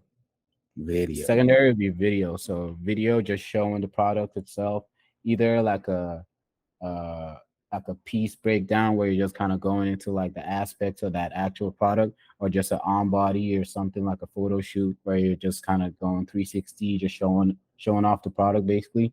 But yeah, videos work pretty much second to this. If you're like a new brand, what do you think about carousel ads where you're just kind of showcasing everything you got? And then is that good for testing, top of funnel kind of deal? Like, what's your take on that? Yeah, we usually test with carousels. So in our main CBO, I believe this is running a carousel on the what you call it. Let me check this out to be sure. But that's a single image. Oh, that's also a single image. But yeah, carousels are good. It just depends on how many creatives, but you want to limit it to 3, because if you have too many creatives in the carousel, then it might start to like the algorithm might just show the wrong one first, because it actually picks you. Even though you might structure a carousel the right however you want it to be shown, it still just randomly picks when you actually see your ad. It might not be the first picture that you put up there that's going to be the first post. So you want to limit the number of things that you're showing just to make sure that people are not like scrolling aimlessly and really get the point of what you're trying to push across. Good to know. All right, that makes sense. Good looking out. I appreciate it. Yep.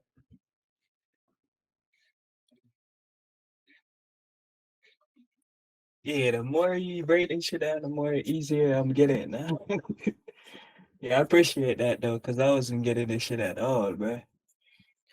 Yeah, I feel like the biggest problem with ads is like people like overcomplicate it. Like it really shouldn't be that hard. As long as you like, you know what you're trying to sell and it's a good product itself. And most of the other stuff like targeting and like ad structure is pretty basic, to be honest.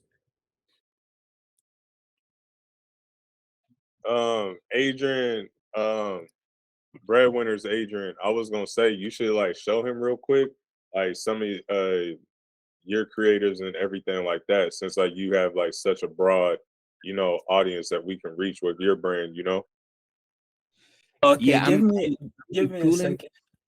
I'm retooling. I got a bunch of creatives in the work now because I've run tests already and I kind of saw what was gaining traction and what wasn't. So I'm retooling right now. Mhm. So I don't, I guess I'm just not prepared to do that at the moment. But it is good that I'm relatively new, because that we just started building. So Yeah. so but now that I'm getting in this, in sync with everything and how this all goes together, I do have creative. I got a ton of video, a lot of B-roll stuff got to be edited and whatnot. But that's all in the works. And then once I have something that's more polished to share, I do intend to do that. Okay. So you can see my screen, right? Yeah. Yeah, basically my stuff is like, I always think my stuff is kind of hard to get off when it comes to ads, because these shit like this is like Facebook really don't really fuck with it, but who knows, like, you get what I'm saying? Yeah, I was actually gonna say that, because it's like political stuff. It's like Yeah, to really avoid on like the bans and stuff. So, but the but kind of creative, what you I was saying? gonna say the kind of creative to really work around that would be to do something like this, where you kind of have all of them just plastered into one photo, and it's like a Yeah. collection. So that just makes it hard for the scams to really go through and try to like ban it. So you could do Yeah. that as far as like a So workaround. I was thinking about like the crazier stuff. I don't like putting like the ads, like, you get what I'm saying? Like what you just explained basically just now, like the simple stuff, like shit, like prayer, like, because I got some other shit coming which is not so crazy, but stuff like this, I feel like this could like slide you the gap. Shit like this, basically, with not so much going on. Yeah. Yeah. The only thing is that like, because you have the text in white on a black background, so that'd be like picked up by scanners pretty easily. Even though you might not put like, because I would have just said if it was like more distressed or like harder to read on it, then it might slip through Yeah. this. But it's like pretty obvious what it is. So it'll be easier if you were to just put a bunch of them together to kind of just distract it that way. Because the ad approval process is done by AI. It's not like real people going through it. So you just gotta know, all right, this is what I'm trying to trick just because I want to be able to push this. And you just basically, one of the ways that I would say again is just to do something like this, just so the images are smaller. You would do something like this on there. I'm not sure if you see my screen, but yeah, if you put all this together and just do a collection ad like that and just direct them to your whole collection page, that'd be like a workaround. But they just have to go through the extra step of actually like, finding the products on your website. Oh, okay. I keep that in mind. Yeah, because shit like this is hard to get off when it comes to ads, man. Yeah, I'm pretty sure this is not gonna go past Instagram Boost, just because Instagram Boost is like one post at a time and it's like pretty direct. But you could try to finesse with like Facebook ads. Yeah, for sure. But I mean, I got some others because this is just like I do projects. I don't do brand. This is just something I got coming soon. But I have some other shit that's like more friendlier. So I keep that in mind. Like the other shit you was saying before. Right. All right, for sure. Yes, sir. Yes, sir. I was gonna say, who else we got up on here right now? Yeah, I was gonna say, Octavio, you got anything, bro? Octavio. No, I'm on the same page with the dude who just spoke. It's like I had somebody running the ads for me, but I'm in the beginning stages of learning it myself. So I need to tap in with him and really learn how to do it, because it's all pretty new to me as well. No, for sure, bro. Mm-hmm. Yeah, we really came here to learn today. Came here to share. Yeah, if y'all don't know Art from Space, like that's my designer. You know what I'm saying? There's Adrian. There's two Hey, Adrians. what's up, y'all? We got professional breadwinners Adrian, and then we got the Heart from Space Adrian. But the Heart from Space Adrian. Excellent. We Yeah. actually in communication, so we're about to do. It's gonna be like a two-headed monster. Both Adrians are gonna be collabing soon. So I'm actually responding now. So that's good to know that we're on the same call. And both of y'all from New York too, because Yeah. Brooklyn. yeah, he from Brooklyn. So Yeah, so we're gonna do a lot of building. I'm looking forward to it. Yeah, man. For sure. I was gonna say, if y'all don't got any questions for Nin, because I just want to, like I said, like overserve to you guys. Nin is special. I haven't really seen people. This is just me being in the game, like that can just like take brand new brands that only got like 200, 300 followers and already getting them a few $1,000s in sales. He kind of got an eye of taking brands from 0 to a few thousand, because most media buyers, they want to work with like already seasoned pixels and stuff like that. So for like Smooth, it'll be like a lot easier. Obviously, because she done spent 5 figures plus on her pixels, she's already doing 5 figures a month and stuff like that. But to just see him, take like cold traffic and make it profitable, even if it's just a little bit at the beginning for like a smaller brand, I think that's special, and he's here to help you guys out. Like I said, like I have another media buyer as well, Sean, that helps out a lot, and he done scaled up a lot of people's brands that have season pixels and things like that. But before we get up off of here, I was gonna say, Brody, Nin, I was gonna say, ask, is it cool to show them that brand that you was working with that literally only had like 200-300 followers, and you got them like 4,000 off of one shirt? Yeah, let me see if I still. Not sure if I got the access. Yeah, because that shit was like crazy. Not getting this shit anywhere else for free. That's the crazy part about it. Yeah. Let me see where that is.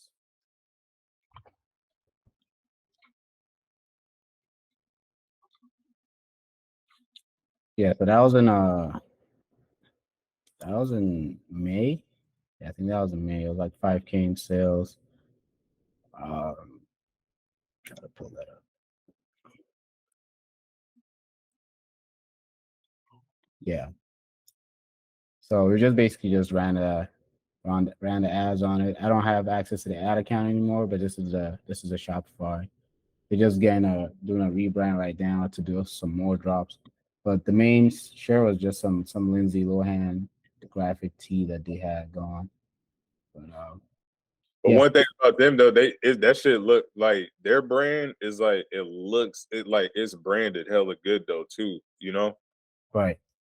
I mean, that's the thing I always tell brands is that even if you're just starting today, you want it to look like you've been in the game for a while. So you want to have everything in check. Like you want to have your pop up when you go on the website with the 10% off. You want to have the emails going out. You want to have everything looking good. Just because when people see this different touch points, then they feel like, okay, this is like an actual business, not just someone just whipped together and they're just trying to like make some money off of it. Right.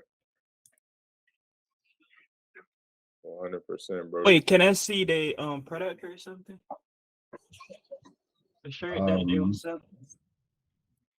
some Lindsay Lohan shirt.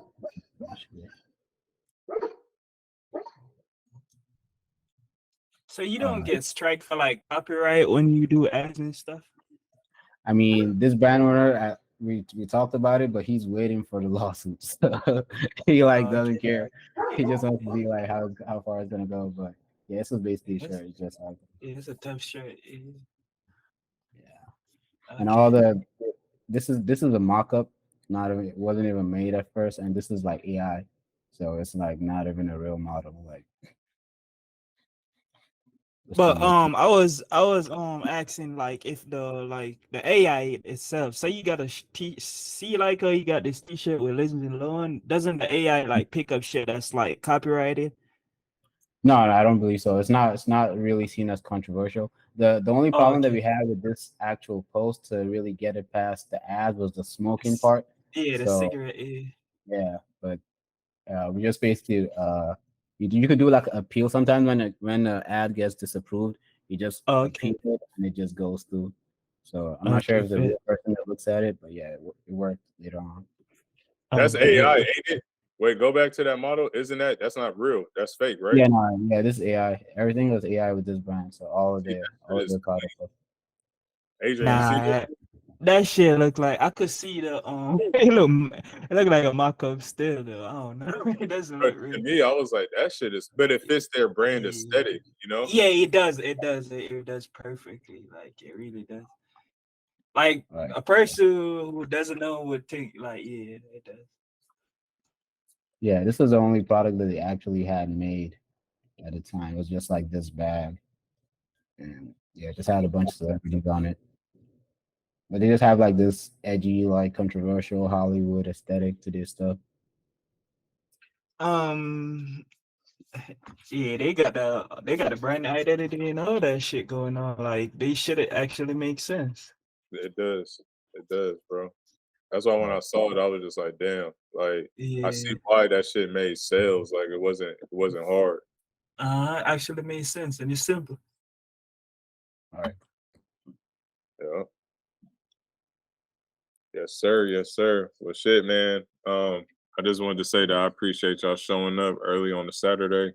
You know, y'all probably got some shit to do. But you know, I just really wanted to get this. I guess you can kind of say, you know, just like a meeting presentation on just how Nin took his brand with only almost at 2K, you know, to damn near like 16, 17 racks in a month, just to show the ones that are starting like Octavio and Adrian, professional breadwinners, Adrian, that shit is possible no matter how big the audience is or how small the audience is. It just comes down to targeting to the right people and messaging and positioning the product to that specific person. And you know, Nin is a byproduct of that, showing it with his brand. And you know, Smooth.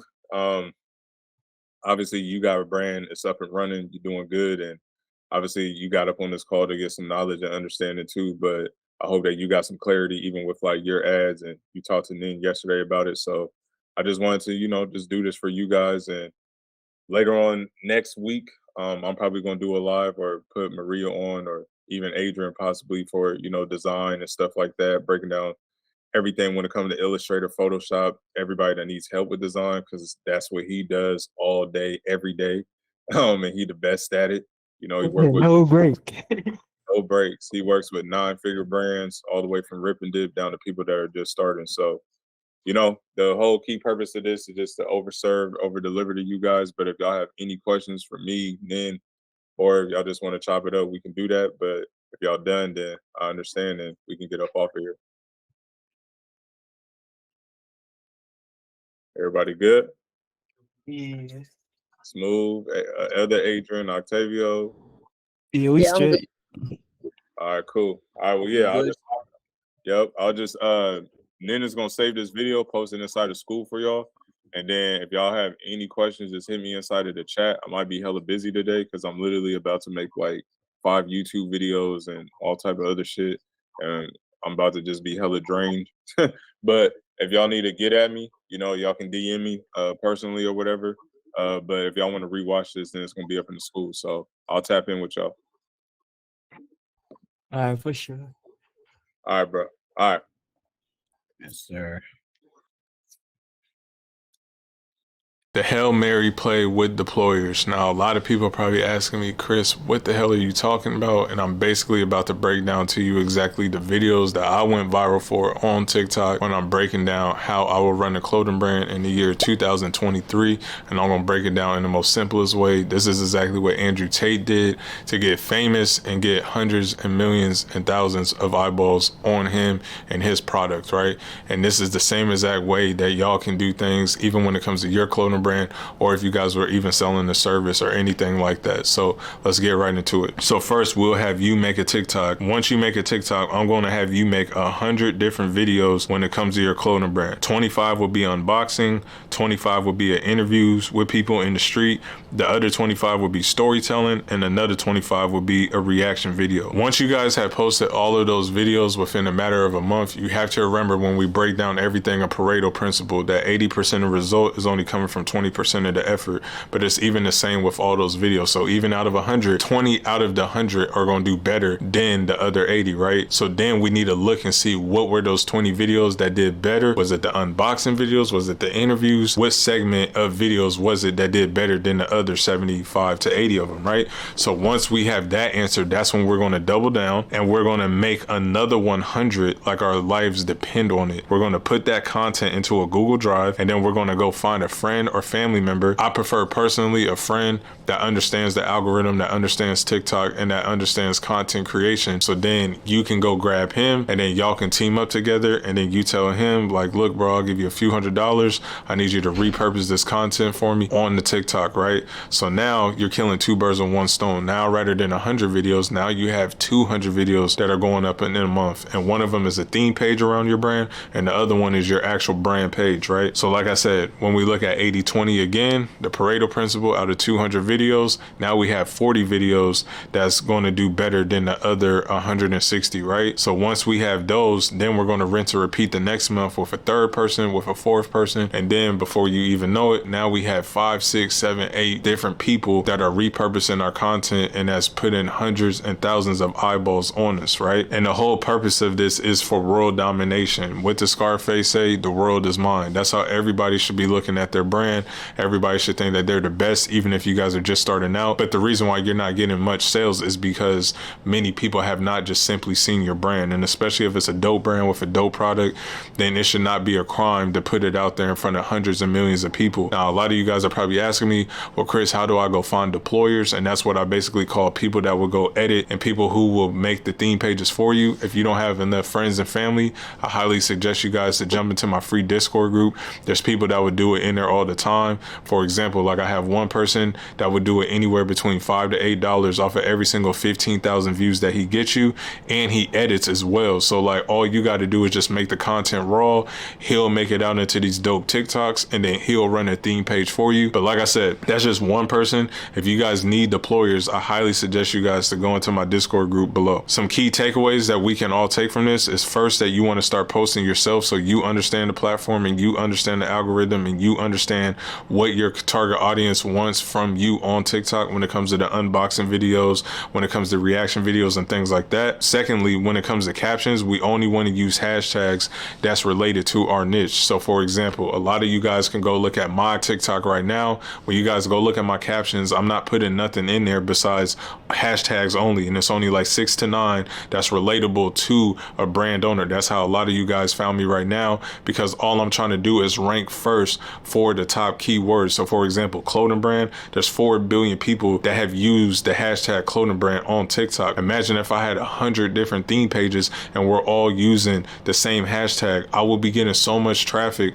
just from that clothing brand hashtag alone. It's not even funny, but that's the same exact thing that I want for you guys. So you got to remember that you are your target audience when it comes to your clothing brand. I don't know what your target is, but you need to look at what's your target and then double down on those hashtags. So then even when you start to go get deployers, that now you're ranking first for those keywords, or you're at least in the top 10. So you're forever getting traction. You're forever getting eyeballs. Third thing that you want to do is that if you want to cheat the system and put a link in your bio before your first 1,000 followers, I highly suggest you guys to go to www.smzeus.com, and you basically spell that SMZEUS.com, and then the link to get in the bio before your 1,000 followers on TikTok is only like $9, because you have to remember, before you can put your actual link in the bio organically, you're going to need 1,000 followers, right? But if you're trying to kind of like cheat the system and just rather than working your way to get to 1,000 followers, which I think is relatively easy, but if it's hard for you, then I highly suggest you to go get the link in the bio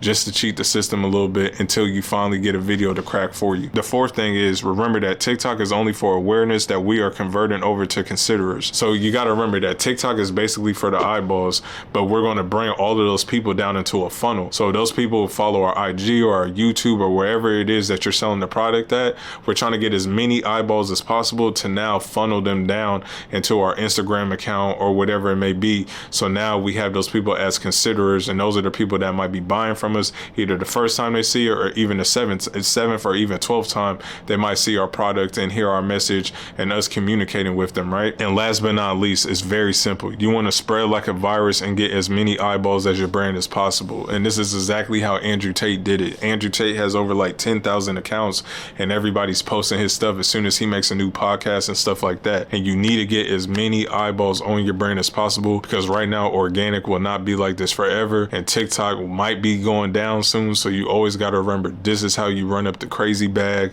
when it comes to your clothing brand or when it comes to whatever you're selling on this platform that we call TikTok. That's the play. And if you guys have any trouble with it, I highly suggest you guys to click into my Discord group below, and I can get up in there and help you guys out. And if you guys are on the hunt looking for people that can repurpose your content for you, look for somebody that can video edit as well, because that can make things a whole lot easier for you. So you don't got to go edit the videos. They can edit the videos and post them on a theme page relative around your brand. So like I said, I hope you guys understand that play, and I'm out. Hey, how's it going, you guys? So today I'm going to walk you through and teach you how to do email and SMS for your clothing brand. You guys, this video, I know a lot of you might want to skip through it, but this is probably one of the most important videos you need to watch in the course.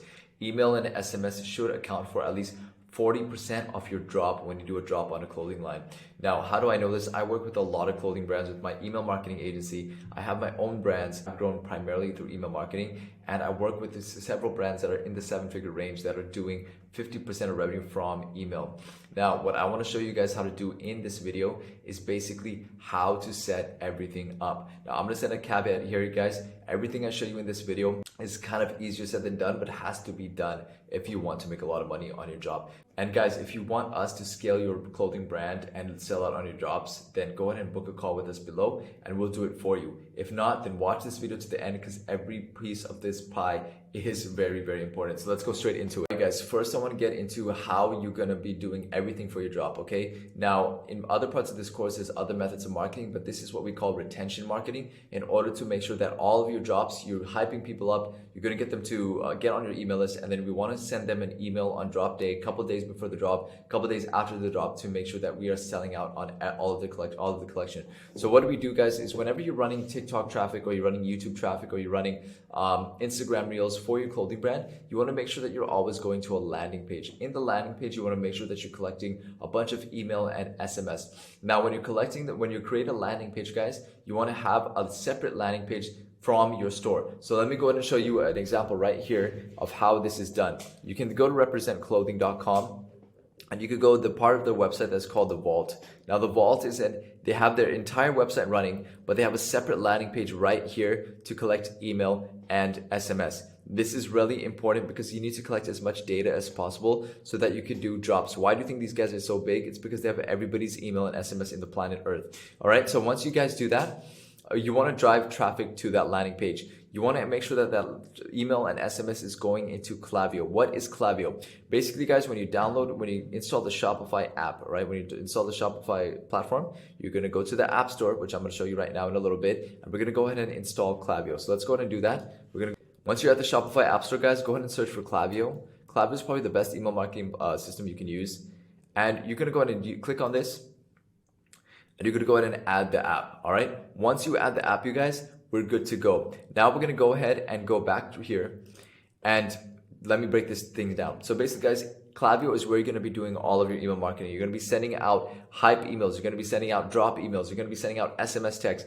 Everything is going to take place within Klaviyo. Now, the thing is, yes, you do have to pay a monthly fee for it, but the reality is, guys, you cannot live without this application as a clothing brand. So you need it. This is something you actually need. For the landing page, guys, if you want a really nice landing page where you can get viral emails, say you want to collect thousands and thousands of emails for your drop, we are also dropping an app. So check out the link in the bio. It's from Zycros. Our application is built for clothing brands in order to collect thousands and thousands of emails and SMS, okay? Because I know how important it is to do email and SMS. Let me go ahead and show you an example of one of the people we work with. Guys, this is one of the brands I'm working with, and we're literally doing 150K a month just from email and SMS. You can see here how important all these automations are, and I'm gonna talk about them in this video. So guys, take this video seriously, take that landing page seriously, take the Klaviyo setup seriously. Again, it's just a one-click install, and we're good to go. Now, what's gonna happen, guys, is once you get people into Klaviyo, you're gonna be getting everybody's email and SMS. What we're gonna do with that is we're gonna put them through something called flows and automations. Flows and automations basically hype people up before your drop. A lot of brand owners do not do this, and that's why they're only able to do MOQs of 30 to 40 pieces. While I work with brands that are doing MOQs of almost 1,000 to 2,000 pieces. All right, guys. So what we're gonna do here is we want to make sure that 30 to 40% of the drop revenue comes from email and SMS, and the rest, about 20%, will come from influencer whitelisting and whatever else you're doing. 20% will come from influencer whitelisting, and the rest will come with whatever else is in this course in terms of running paid ads and whatnot. All right, you guys. So let's go into Klaviyo and let's show you how to set it up. What I'm gonna do, you guys, is I'm actually gonna go into a real live Klaviyo account, and I'm just gonna tell you the core flows you need to set up. This will get you off and ready to run for the races. Let's go straight into it. All right, you guys, so let's go into my client's account here, and let's go ahead and tell you exactly what to do from a seven-figure brand. The first thing is, you guys, you want to make sure you have something called a welcome flow. What is a welcome flow? You're going to go to flows over here, and you're going to go ahead and create a welcome flow. A welcome flow is basically where people enter their email on that landing page, or let's just say where they enter an email on the landing page, or they enter the email through a pop-up, and you're going to basically take them through a welcome flow. A welcome flow is meant to basically warm them up and to get them introduced to your brand. Because you have to remember, guys, a lot of people might enter their email, but if you just stop right there, they're going to forget about you in a couple of days and they're not going to buy from your drop. So what you're going to do is you're going to go over here to flows. You're going to go ahead and create a flow, and you're going to get, okay, so we're going to go here. We're going to go to nurture subscribers, and you're going to go ahead and click on welcome series. All right, and that's it, guys. You're going to click on the welcome series, and what you're going to do in the welcome series, guys, is you're going to go ahead and make sure that you choose the exact list that the emails are coming into. Let me go ahead and show you this right here. So basically, because this is a live account and I want you guys to see a real live account, what I'm going to do is just show you exactly what it's done. So the first thing is, when you click a welcome series, you're going to make sure the trigger is newsletter. What is the newsletter? This is wherever people are entering their email, they're going into this list to trigger this flow. Okay, what happens here is you're going to be sending them an automated series of emails. So when they sign up, you're going to send them a welcome email. After that, you're going to go ahead and send them more social proof about your brand, who you are, what your mission is. And the third one, you're going to announce when you're planning to drop. This is very important, guys, because you don't want just people to come into that email list and to be idle. What I'm going to be showing you is 4 key flows that you need to have set up. Now, for us and our agency and our brands, we use about 15 automations plus a bunch of campaigns and segmentation. If I went through all that, you guys, this video would be almost 3 to 4 hours long. And I don't want to take away the attention from the clothing course to completely email and SMS. If you want us to do everything advanced for you to make sure you sell it on your job, go ahead and book a call below and we'll be happy to work with you. Other than that, let's go ahead and go into the 4 key flows you need to have. So we've covered the welcome flow. Next thing we need, guys, is we need a browse abandonment flow. What is a browse abandonment flow? I'm going to go ahead and show you right now. A browse abandonment flow is basically when people, so we're going to go ahead and go back to create flows, and we're going to go ahead and find the browse abandonment flow. A browse abandonment flow, you guys, is when basically you're gonna click this one right here. A browse abandonment flow is when people are basically browsing on your website and then they leave the website without purchasing. Klaviyo is gonna trigger them with automations to bring them back into the website and make a purchase. For browse abandonment flow, you're gonna go ahead and click on it, you're gonna set it up, and all you're gonna do, guys, is on the first email is you're gonna send them a coupon to bring them back to your website and purchase. Number 3, what we need is abandoned checkout flow. An abandoned checkout flow, guys, prevents you from lost sales. That means that somebody went to your website, they went through the checkout process, but they didn't complete the checkout. What we're going to do is we're going to send them through automated emails that will make sure that they complete their checkout. Generally, what we want to do is we're going to go to prevent lost sales here, and we're going to go ahead and choose this abandoned cart reminder. Now, one thing I have to say, guys, is the abandoned cart reminder is not the same as an abandoned. Now, one thing I want to say, guys, is don't get confused with the abandoned cart reminder as in abandoned checkout. A lot of people don't know this. Abandoned cart reminder is when people abandon the cart. In Klaviyo, they have something that is named an abandoned cart, but it's actually abandoned checkout. So for the abandoned cart automation, that is something a bit more advanced and needs some coding to be set up. This is not the video for that. All you need right now, guys, is the abandoned checkout. So go ahead and select the abandoned cart reminder. And in the abandoned cart reminder, guys, what you're going to do is the first email, you're going to send them an email with a coupon to make sure that they finish their purchase. Second email, go ahead and send them an email with social proof about your brand mission. And third email, put another email where you're going to close this sale and you tell them, look, guys, in 24 hours, this deal is going to be done. That's the abandoned checkout. Now, guys, the fourth automation you want to make sure you have set up is a post-purchase flow. What is a post-purchase flow? This is to make sure that you increase your average order value. Look, when you do a drop, you want to make sure you get that average order value to at least 100 or 200 bucks to really make mad money and profits. And to do this, guys, you need to make sure that people are not just buying 1 or 2 items. So what we're going to do is we're going to put them through a flow so that once they check out and they complete the purchase, they're going to be hit by a bunch of emails that will upsell them on other items in your store. And to do this, guys, basically go to flows again, go to flows, go to create flows, and we're just going to basically go and create a post-purchase flow. And we're just going to go ahead and type in purchase right here. And we're going to click on this post-purchase follow-up. Simple as that, guys. Now, in this post-purchase follow-up, what you want to do on the first email is you're going to go ahead and design that email, make it look pretty, and make sure you upsell people on another item. Say you're selling t-shirts, you're going to go ahead and offer them a hoodie. And then you're going to go ahead and offer them a hoodie at like a 5%, 10% discount. So they go ahead and buy that as well. The important thing here, you guys, is when someone makes a purchase from your store, they're the hottest leads for you. That means that they're in the position to buy. They already have the credit card out. So you're going to send this email 5 minutes after they check out and they make that purchase. And basically, that's where we're going to go ahead and upsell them on other items. Now, I explained the 4 flows you'd have. You're probably wondering, how does it look like? We're going to go into it right now in this client's account, and I'm going to show you how it's set up. Okay. All right, guys, let's go into the welcome series flow first. You can see that this has already done $2,800 in the last 30 days with absolutely nothing. So the first thing, guys, like I mentioned, is once someone enters their email on the sign up page, on the landing page, they're going to be sent that first email. This is the first email, which goes to them immediately. Where you're going to go ahead and introduce your brand, a discount code or a coupon code, invite them into a Discord server. This is a good place to do it. The second email, guys, you're going to go ahead and talk about your brand a little bit, and you're going to let them know about who you are. This will increase brand trust. So when the drop date comes, they know exactly who they're buying from. And number 3, guys, go ahead and announce the drop date right here. Now, I'm just showing you an example. For this client, it's totally different because we're doing something else for them at the moment. But over here, you want to announce the drop date. The next thing we want to do, guys, is we want to go ahead and show you that. So you guys, in the abandoned checkout flow, what we have here is we basically, once someone has started the checkout, and guys, all of this stuff is pre-filled by Klaviyo. You don't have to worry about it. We're going to go ahead and send them an abandoned cart email number 1. This is where we're going to basically give them an option to use a coupon code to finish their checkout. Then a day later, we're going to go ahead and send them some fluffy information here about our company, or easier ways to check out, or a brand review, or product review, And on the 3rd day, guys, we're going to go ahead and send them an email that their cart is about to expire. Within 24 hours, they need to use their coupon. And this is where we're going to try to close that sale. The next thing we want to do, guys, is we're going to show you how the browse abandonment flow is set up. All right, guys, the 3rd flow is the browse abandonment. Again, 2 hours after they view the product, we want to hit them with a bunch of emails. So the first one we're going to talk about is we're going to talk about the product they're reviewing. We're going to offer them a discount. A lot of these fields, guys, is pre-filled by Klaviyo. You don't have to worry about it. Just the design and the copywriting, that is up to you to do it. And you basically want to convince them to buy that product. So say they were looking at a hoodie or a t-shirt, Klaviyo will automatically send them that same t-shirt and hoodie that they were looking at on the website. You don't have to do anything. You just have to make that coupon code in this email to make sure that people finish their purchase. Number two, the day afterwards, we're going to give them an option to do afterpay or something to buy in installments. This helps close the sale because people feel like they don't have to put much money up front.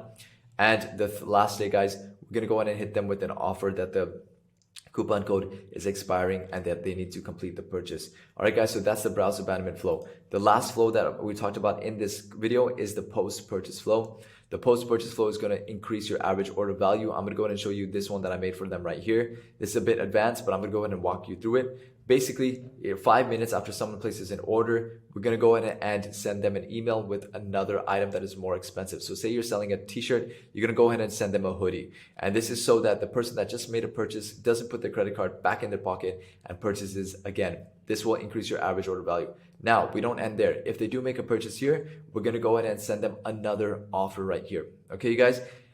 And in here, we're going to try to upsell them again. We want to get as much money out of them as possible. Now, if they didn't take any of this and they don't make a purchase, we're going to go ahead and downsell them. What is a downsell? A downsell is basically if someone doesn't take a hoodie and doesn't want to put money down for that, go ahead and offer them like a cheaper t-shirt. Okay, let's say a $20 t-shirt and downsell them on that. And that's it, guys. This is how you increase your revenue from email marketing. Now, that's not just it. Obviously, on the drop day, you want to do campaigns, you want to do drops, you want to do segmentation, but that stuff takes a long time.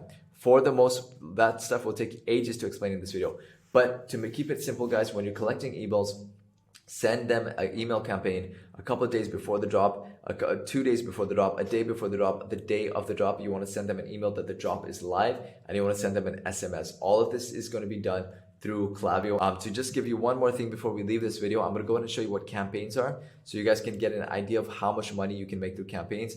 These are the campaigns we're doing for our client right now, where we're generating thousands of dollars, you guys.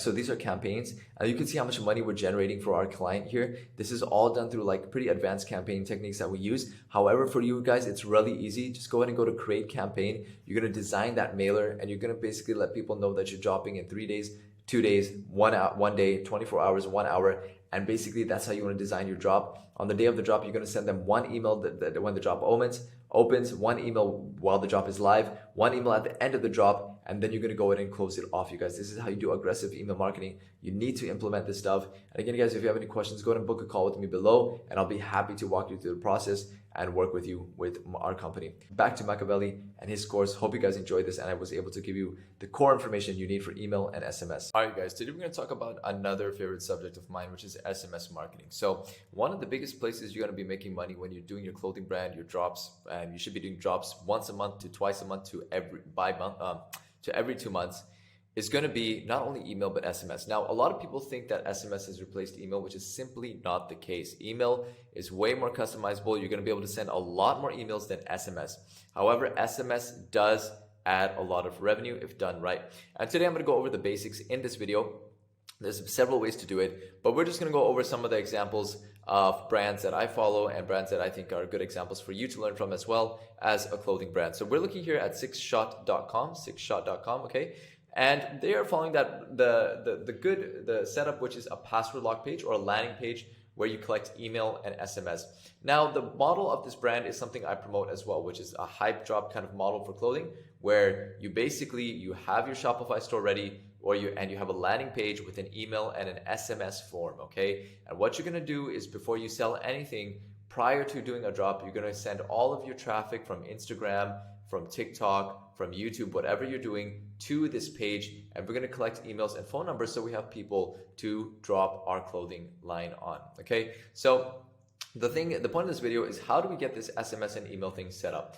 First of all, you want to make sure that when you set up your Shopify store, you want to have your developer create a page that looks like this within your Shopify theme, and you're going to go ahead and put that on your Shopify store as an additional page, or you could do it as a password lock page. Let me go ahead and show you what it looks like if you don't do a password lock page. We're going to go to Represent Clothing, and I'm going to show you what Represent Clothing basically does. They have something called the Vault, and if you go to the Vault right here, they're collecting email and SMS pretty much year round, so that anyone that comes in can basically enter their name, email, and phone. So this is very important because when you have a big email and SMS database, guys, you're going to sell out on those drops. So when it comes to actually collecting the SMS, where does it go? How does it work? Okay, well, first of all, I always use Klaviyo for everything. So I use Klaviyo for email and SMS. I don't use PostScript. I don't use Attentive.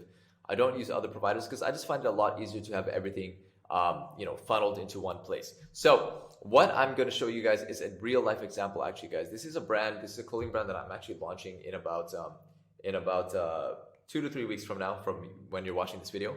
And I'm doing exactly what I'm preaching to do, which is we create a locked page. Create a landing page. We're collecting email and SMS. Now, in this video, I'm just going to tell you exactly how to set up the SMS. So you're going to go to SMS sign up forms, guys, on the left right here in Klaviyo. And what you're going to do is you're going to go ahead and I'm going to show you how we've set up our forms and how we've created them. There's 3 forms you need to create. There's one tap to text form you need to create for mobile. So that means whenever somebody is going to exit your website on mobile, they're going to be kind of forced to enter their phone number in a nice and fun way. So you get their SMS. Then we want to create that an exit intent form for desktop, which is going to be both email and SMS. And we want to make sure that we have our password page or our primary landing page that has both the email and SMS form. So let me go ahead and show you how this is kind of set up. So the first one is an embed. What is an embed? This is right here. This is an embedded form. So what you're going to do is you're going to go into Klaviyo, you're going to go to sign up forms, and you're going to go ahead and create a sign up form here. Okay. Now I'm going to show you how we've created ours so I don't waste your time too much. We're going to go to edit form right here, and we're basically as simple as is. We go ahead and create an embedded form like this.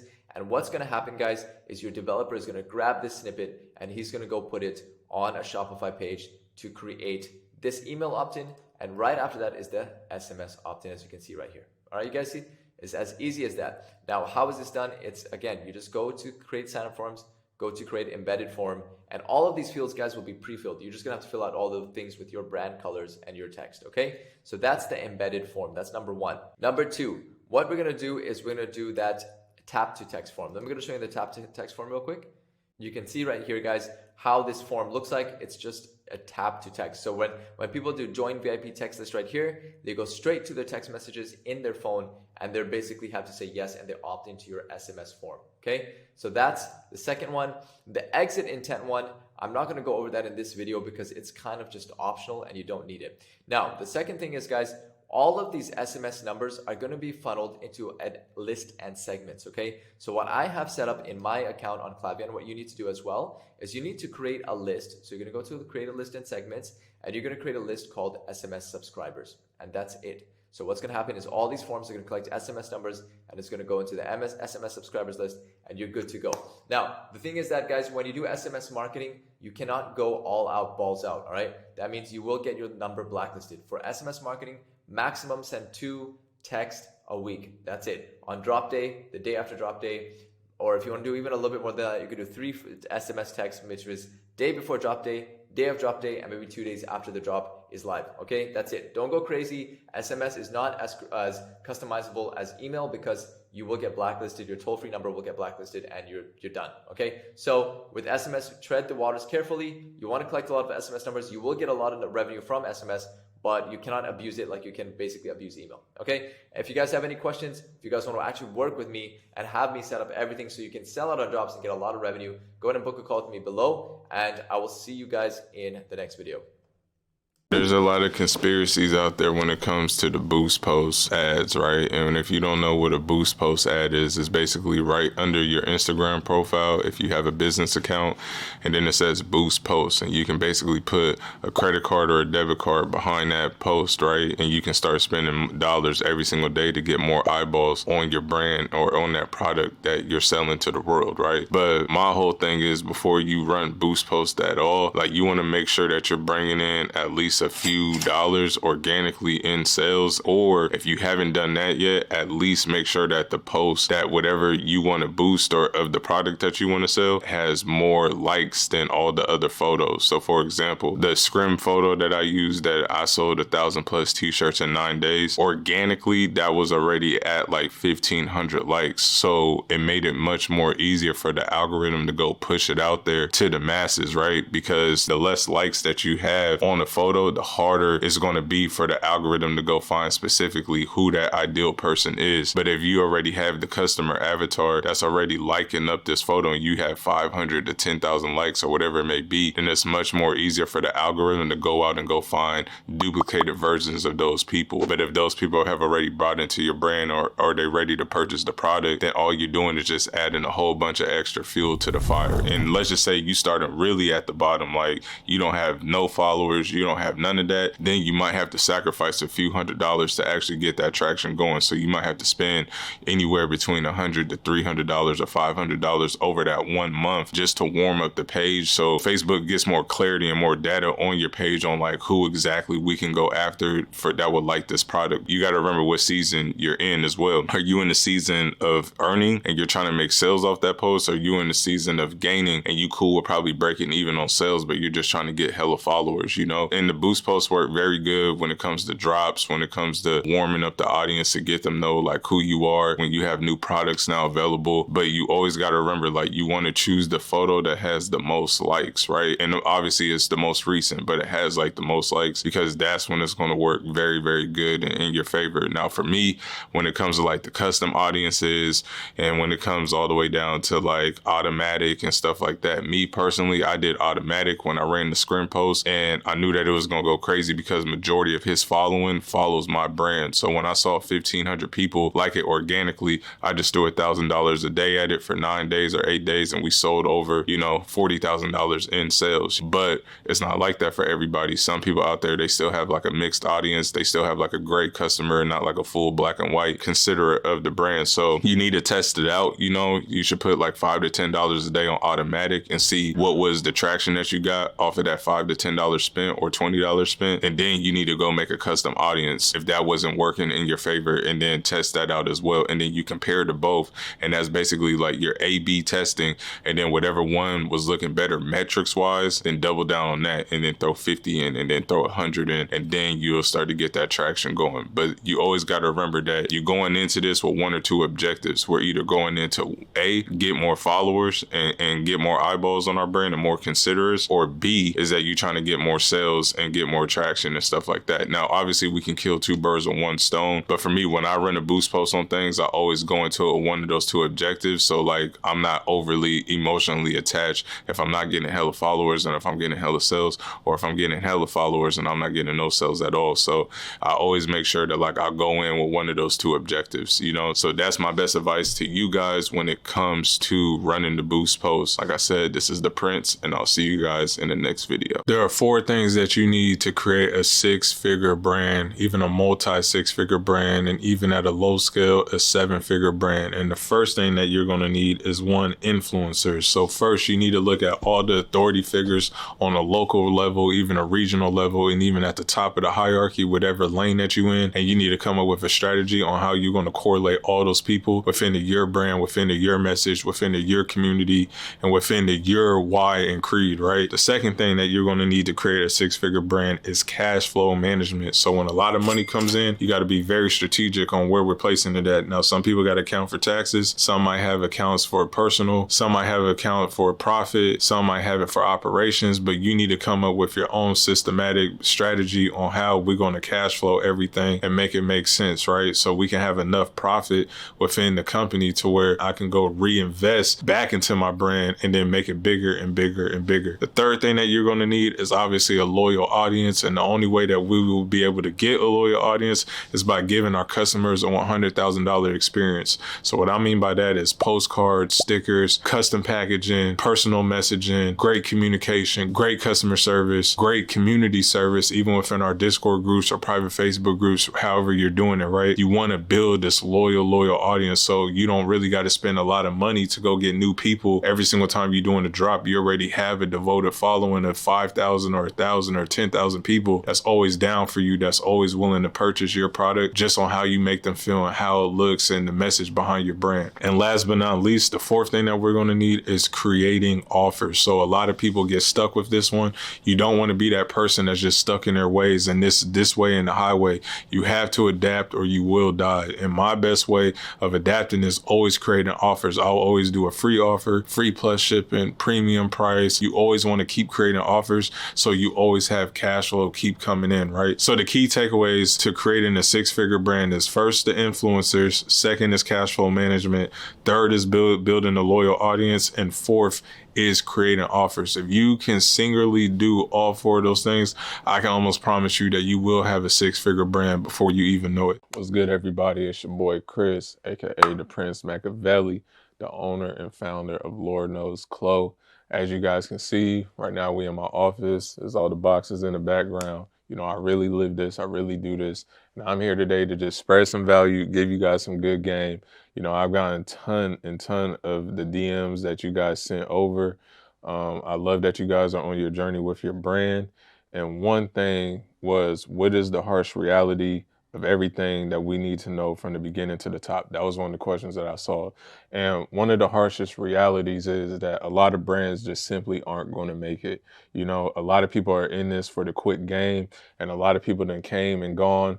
And you have to start thinking in days and not decades when it comes to, or you have to start thinking in decades and not days with your brand. So what I mean is, if we look at everything that has stood the test of time, from the pyramids to everything that's still in Greece and Rome, when we look at all these, the Great Wall of China, when we look at everything that our ancestors built, that has stayed longer than anything that's on this planet Earth built by man, right? Like this building that I'm in, it's not going to be here 150 years from now. It's going to be torn down and it's going to be something new. The house that you're in, house is only built to only last 100 years, and then it gets torn down and something else comes up. So it's like, if you want your brand to like really last and you want to build generational wealth for you and your family, and you trying to really make an impact, then I wouldn't really worry about what everybody else has going on. I see a lot of kids on TikTok and they're trying to, you know, all use the similar Y2K designs and everything like that, but that shit is not going to last. I promise you, it's just a fad, it's a phase. If you trying to stay afloat for decades, like how I have done, damn near since 2014, you have to almost blue ocean yourself from everybody else. And a lot of people ask me, well, what is blue ocean yourself? Basically, you want to almost be like this. This right here is an iPhone. Nobody has came through and disrupted this phone at all when it comes to like other service or sales services, right? Like Microsoft hasn't came through and disrupted an iPhone, Android, none of that, right? Like they're on their own island, and that's how almost you have to be with your brand. And you don't have to be the biggest. It's just like, but you can be the best within a niche. So for example, if I'm making a streetwear brand for pit bull dogs and dog lovers, I want to be the Michael Jordan of that lane, because the harshest reality is when it comes to positioning your brand, you have to become first, second, third in the customer's mind, because 90% of people, they always run to the most dominant player. Like think about it. If somebody offered you a free Android right now over your monthly bill that you pay on the iPhone, 9 times out of 10, you're still going to keep your iPhone, even if the Android was free, no bills, nothing, because they are the most dominant player. And that's how you got to be with your clothing brand.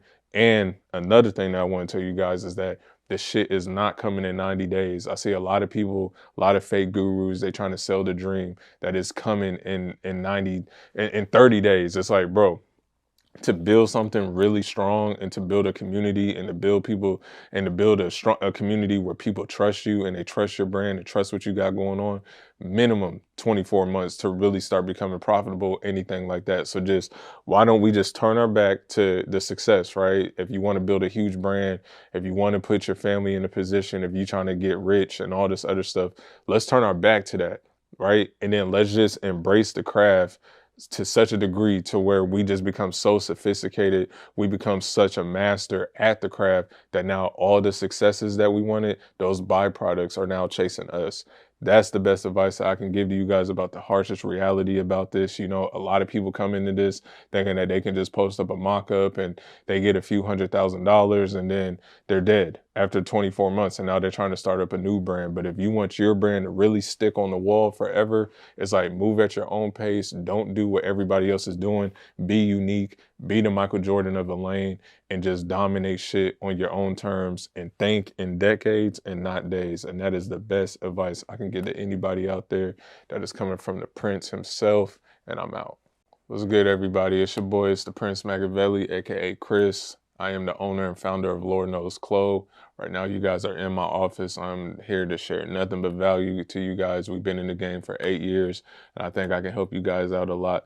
I've seen all the questions. You guys sent over all the questions to Mystique. So I'm just trying to just overserve and over deliver to you guys. And one question that stood out to me was, what is the first thing that you delegate while running a clothing brand? Because when you're first starting out a clothing brand, you're wearing all the caps, from customer service to production to design to marketing to sales. You're wearing all those caps, right? But it's almost a good thing, because the only person that can understand the business is you, is your own shit, right? If you, like, I can't go into your brand and understand it. Only you can do that. So the first thing that I would do when it comes to delegating, as soon as I start getting any type of profit, before I'm funding my lifestyle or anything, I am delegating out to customer service, because that's where the loyalty is at with the customers that bought and trusted you with the product. So customer service, the best way to find a customer service rep is you can go to upwork.com.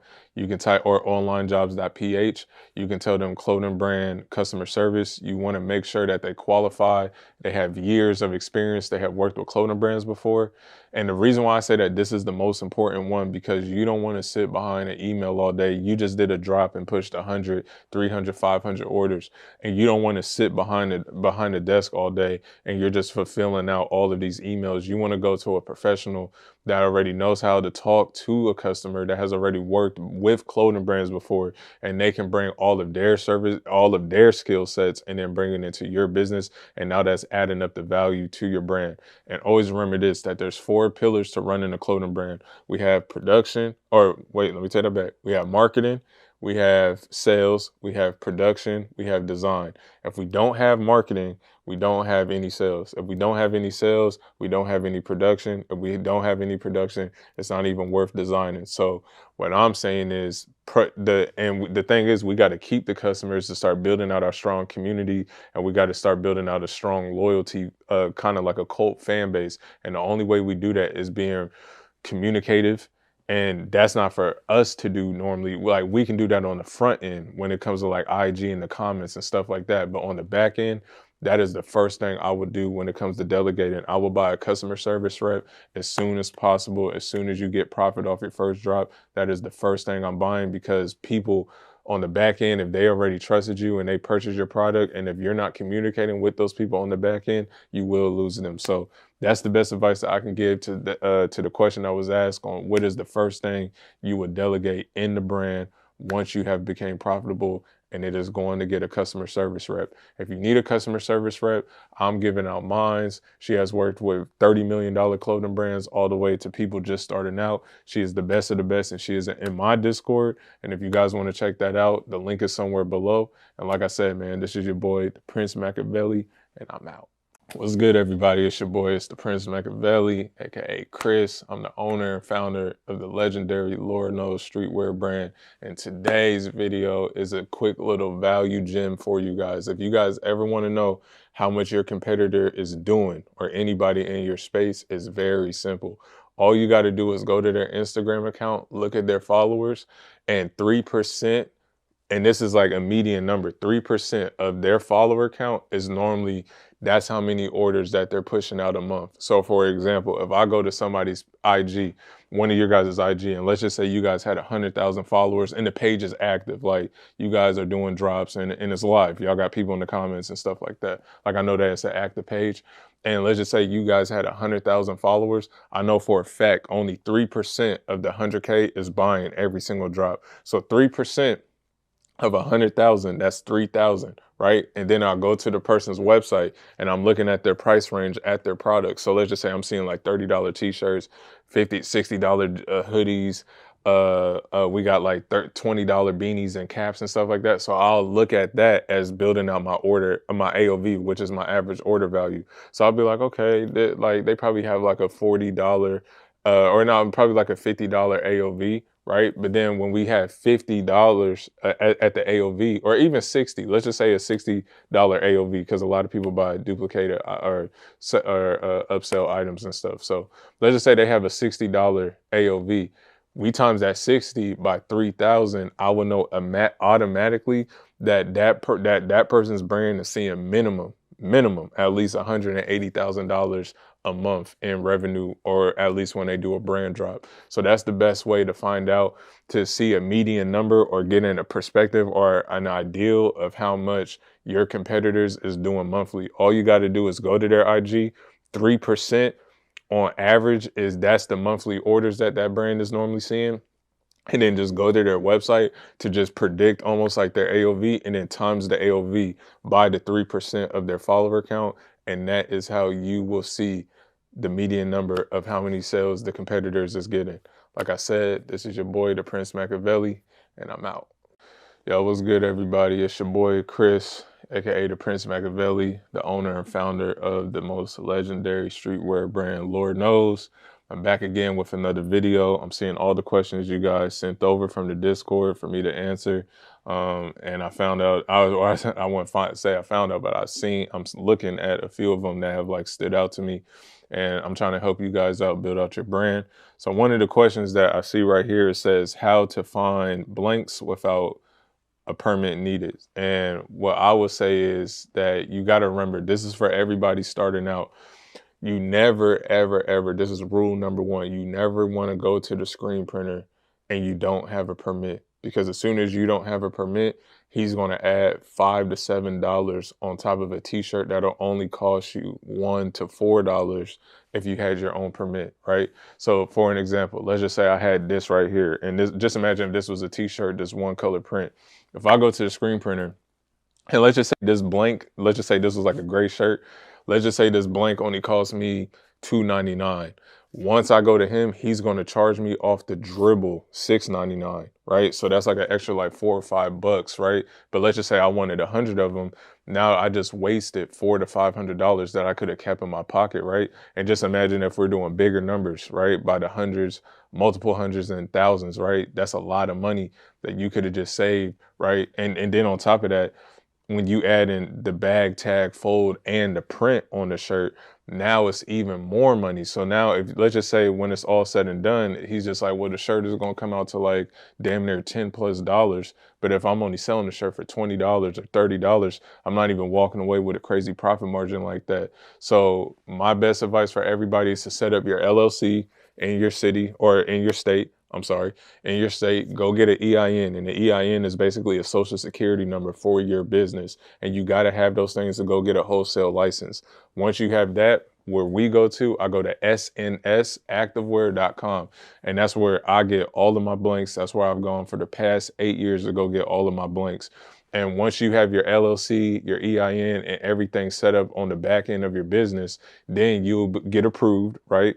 And then now you can go grab the shirts yourself. And on top of that, you can put your screen printer's address inside of SNS. So the shirts won't get delivered to your house. So let's just say you had a drop coming up, or you already had a drop and you pushed hella units on your t-shirt.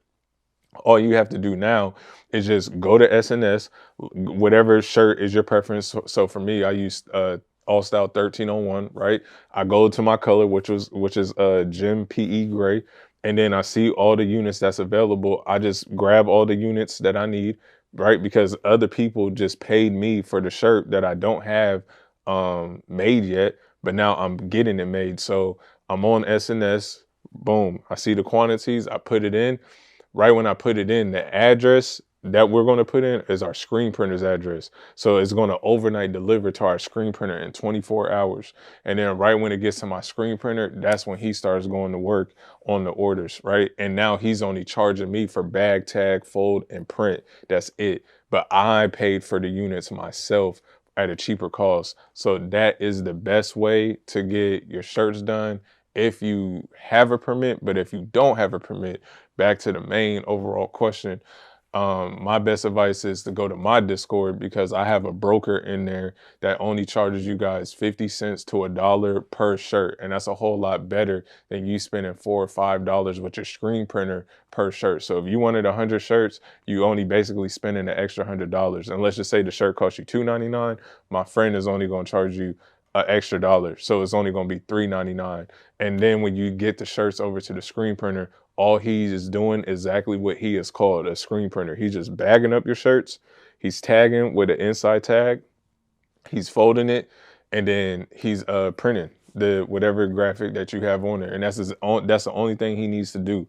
But it's a cash day for a screen printer when they know that like you're just in the game and you don't really know what you're doing yet, and you don't have a permit license or nothing, because now they can go make the numbers whatever they want, and they can come out extra 3, 4, 5, 6, 7 thousands of dollars on you guys. So that is my best advice. If you do not have a permit, go to my Discord. It's a ton of value in there. I have a t-shirt broker that can help you guys out, because I know getting the EIN number and your LLC and stuff, that takes time, and he guys can help you out, get the best of the best shirts that you guys need. He has multiple wholesale accounts, not just for shirts, but for crew necks, for sweatpants, for beanies, for hoodies, anything that you need, screen printing and embroidery in the United States of America. Go to my Discord. He can help you out. And if you do have a permit, then just go the route that I told you with SNS Activewear. And all you guys, once all you guys have the EIN and LLC figured out on your guys' end, and once you guys are ready to go get a wholesale license, then go to SNS Activewear. That's who we go to, and I trust them with my whole entire company for the past 8 years. So that's it. Machiavelli, I'm out. Peace. What's good, y'all? It's your boy, the Prince Machiavelli, aka Chris. I am the owner and founder of Lord Knows Clo. As you guys can see, we in my office that's in the back. And I'm looking at some of the comments that you guys done sent over to me. And one that stood out to me was how to manage shipping and how to print labels, etc. So basically, this is one gem that like a lot of people don't talk about. When a lot of orders start coming in, a lot of people start winging it. When it comes time to bring in friends and family and stuff to help you pack up the orders, you always want to do 50 cents per order. So what I'm saying is, let's just say I did a drop and I have 10,000 orders, right? And I'm gonna pull up my calculator so you guys can see. Right, I got 10,000 orders. Well, 50 cents of 10,000, that's $5,000. So right out of that whole entire drop, I know that I got to pull $5,000 away just to save for packers and shippers, right? And everybody's bougie in the modern world now, so everybody wants to get paid under the table. And let's just say everybody wants to get paid only $17. So I'm going to take this 5,000, I'm going to divide it by 17. That comes out to 294 hours that I have, right? So then let's just say I need 4 to 5 people. Let's just say 4 people. So I do 294. I divide that by 4. That's 73 hours a person that I have to pack and ship up all of my stuff, right? So then there's only 24 hours in a day. And you know, a lot of people don't barely even work, like working 12-hour shifts and stuff like that. So I'm not trying to kill my friends and family. So I'll just have them work 8 hours. So if I did this 73, and then if I divided this by 8, it comes out to 9 days. That's how long it's going to take for me to get out 10,000 orders. And always remember that you always want to grab 50 cents per order when off of every single drop, and then hold that money so then you can delegate it out to have friends and family pack up the orders for you. Because you have to remember, in business, you either have money or you have time. And as soon as you get money, you have to start delegating out so you can get your time back, because you don't want to be working in the business. You want to work on the business, and you want to have control of your business, which is going to bring all you guys freedom with your clothing brand. So I hope this helped out. I hope this brought some value. Machiavelli's out. Peace. What's good, y'all? It's your boy Chris, aka the Prince Machiavelli. Right now we are in my headquarters. I'm the owner and founder of Lord Knows. I've seen all the questions that you guys have sent over. There's a lot of them, you know what I mean? So I'm just been looking over them. But one of the most important ones that I saw that needs to be answered was about marketing, and some of the most biggest misconceptions that people have about marketing. And a lot of people think just because you market a product that people are supposed to buy it. But we have to remember that the average human being has to see something 6 to 10 times before they even trust to buy it. Why you think when we turn on the TV, we see a State Farm commercial literally every single day, unconsciously or consciously? You're in great hands, right? Or Allstate commercials or State Farm, one of the ones that says like, you're in great hands. Like, they just keep serving you. But the thing is, they're not trying to sell you. They're not like the automobile commercials and they're just like, buy now for it at this rate. They're just letting you know that we're here. And that's the best way that you got to market your product. So when we're running ads, whether if it's Facebook, whether if it's TikTok or anything, or even if we're doing organic ads, or I mean, we're running organic, or if we're running ads, the best thing, this is my funnel that has worked for me. So the best thing that we're doing is we're just spreading awareness. The more eyeballs, the more curiosity, right? And the thing is, we got to go find people who are looking for us. I see a lot of people that make things and then they go look for a totally wrong audience. So for an example, if you're a basketball player and if you're making an apparel brand, a motivational brand, don't go find like the trap street dudes. Like that's not your audience. Like go find more basketball players that are proud to wear motivational quotes on t-shirts. Like those people are probably finding you more than the street dude that is wearing all the high-end designer stuff, right? So that's the first thing. Always go find the person who is finding you. Or yeah, go find the person who is looking for you as well. So, but it's your job to go find them because, you know, people got day in and day out stuff. They're not sitting there looking for like the dopest brands in the world. It's like, it's your job to pop up in front of their face, right? And when it comes to the ads and everything, back to like I was saying, it's a funnel. So at the top of the funnel, all we're doing is just spreading awareness, right? And then even if we're breaking even on that, that's cool. Like we're not trying to be profitable. I just want as many eyeballs as possible on my stuff. And then they're going to come down, right? And then now it's consideration.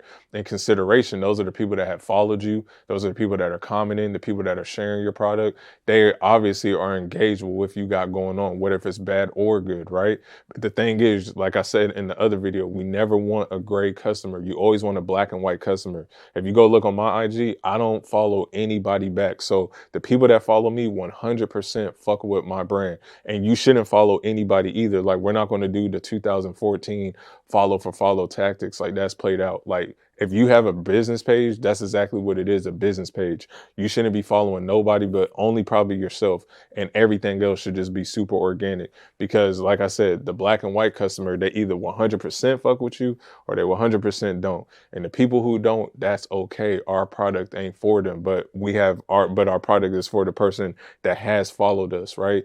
And they are considering us. But that just because they're considering, that doesn't mean that they're going to buy on your next drop or buy right then and there. Some may not. Like I said, it takes 6 to 10 times for somebody to even purchase the product. So we have to remember, at the consideration, we're just letting them know that we're here. So when it comes to like your copy on your IG and everything like that, you don't want to be a scrappy promoter, like a scrappy kitten. You just want to let people know that you're here, right? So for an example, if you go look on my page right now, the Lord Knows page, I'm never 30% off, buy now. I'm never buy, sell. I'm not that type of person.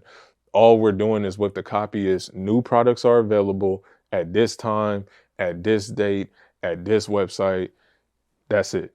And then when the product is available, we just say new products are now available at lordknowsclothes.com. I'm just letting people know that I'm here, right? Because once you become like a scrappy promoter, nobody wants to buy the product in the first place, right?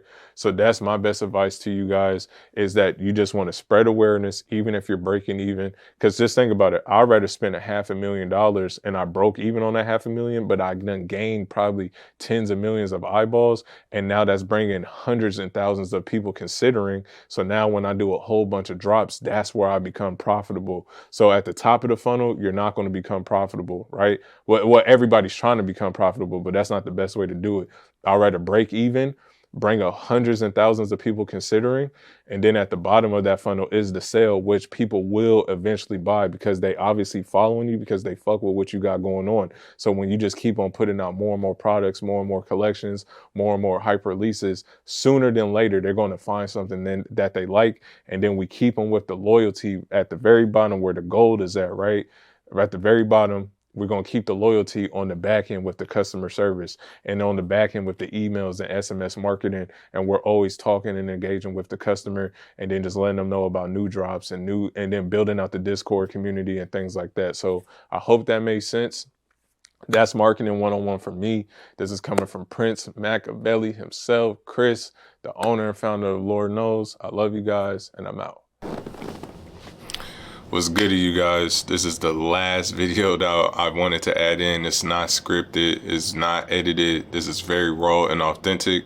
I'm talking directly to every single one of you guys that have finished this course. I hope that it's helped you out a lot, like I said in the previous video. But the reason why I'm making this video is because I was sitting back thinking about it, you know, and I wanted to give out $10,000 to whoever uses our link, our Shopify link, you know, so we can track it.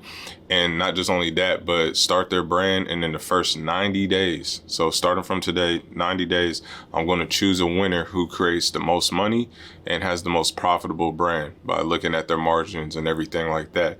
So if you guys want a free $10,000, then start your brand today.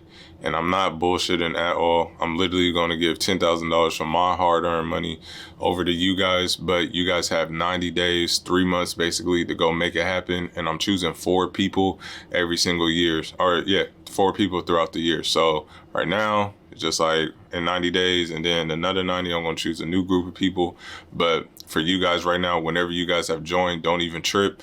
Like, you guys can all get on y'all marathon. And I promise you guys, like, whoever that can generate the most money and obviously has the most profitable brand, then I'm shooting them $10,000, and that can help you head start your brand or help you get that capital for more marketing or more production or bring a team on board and stuff like that. Also too, if you guys are already making money and you guys want to go grab my advanced course, like I said, it's in the link below.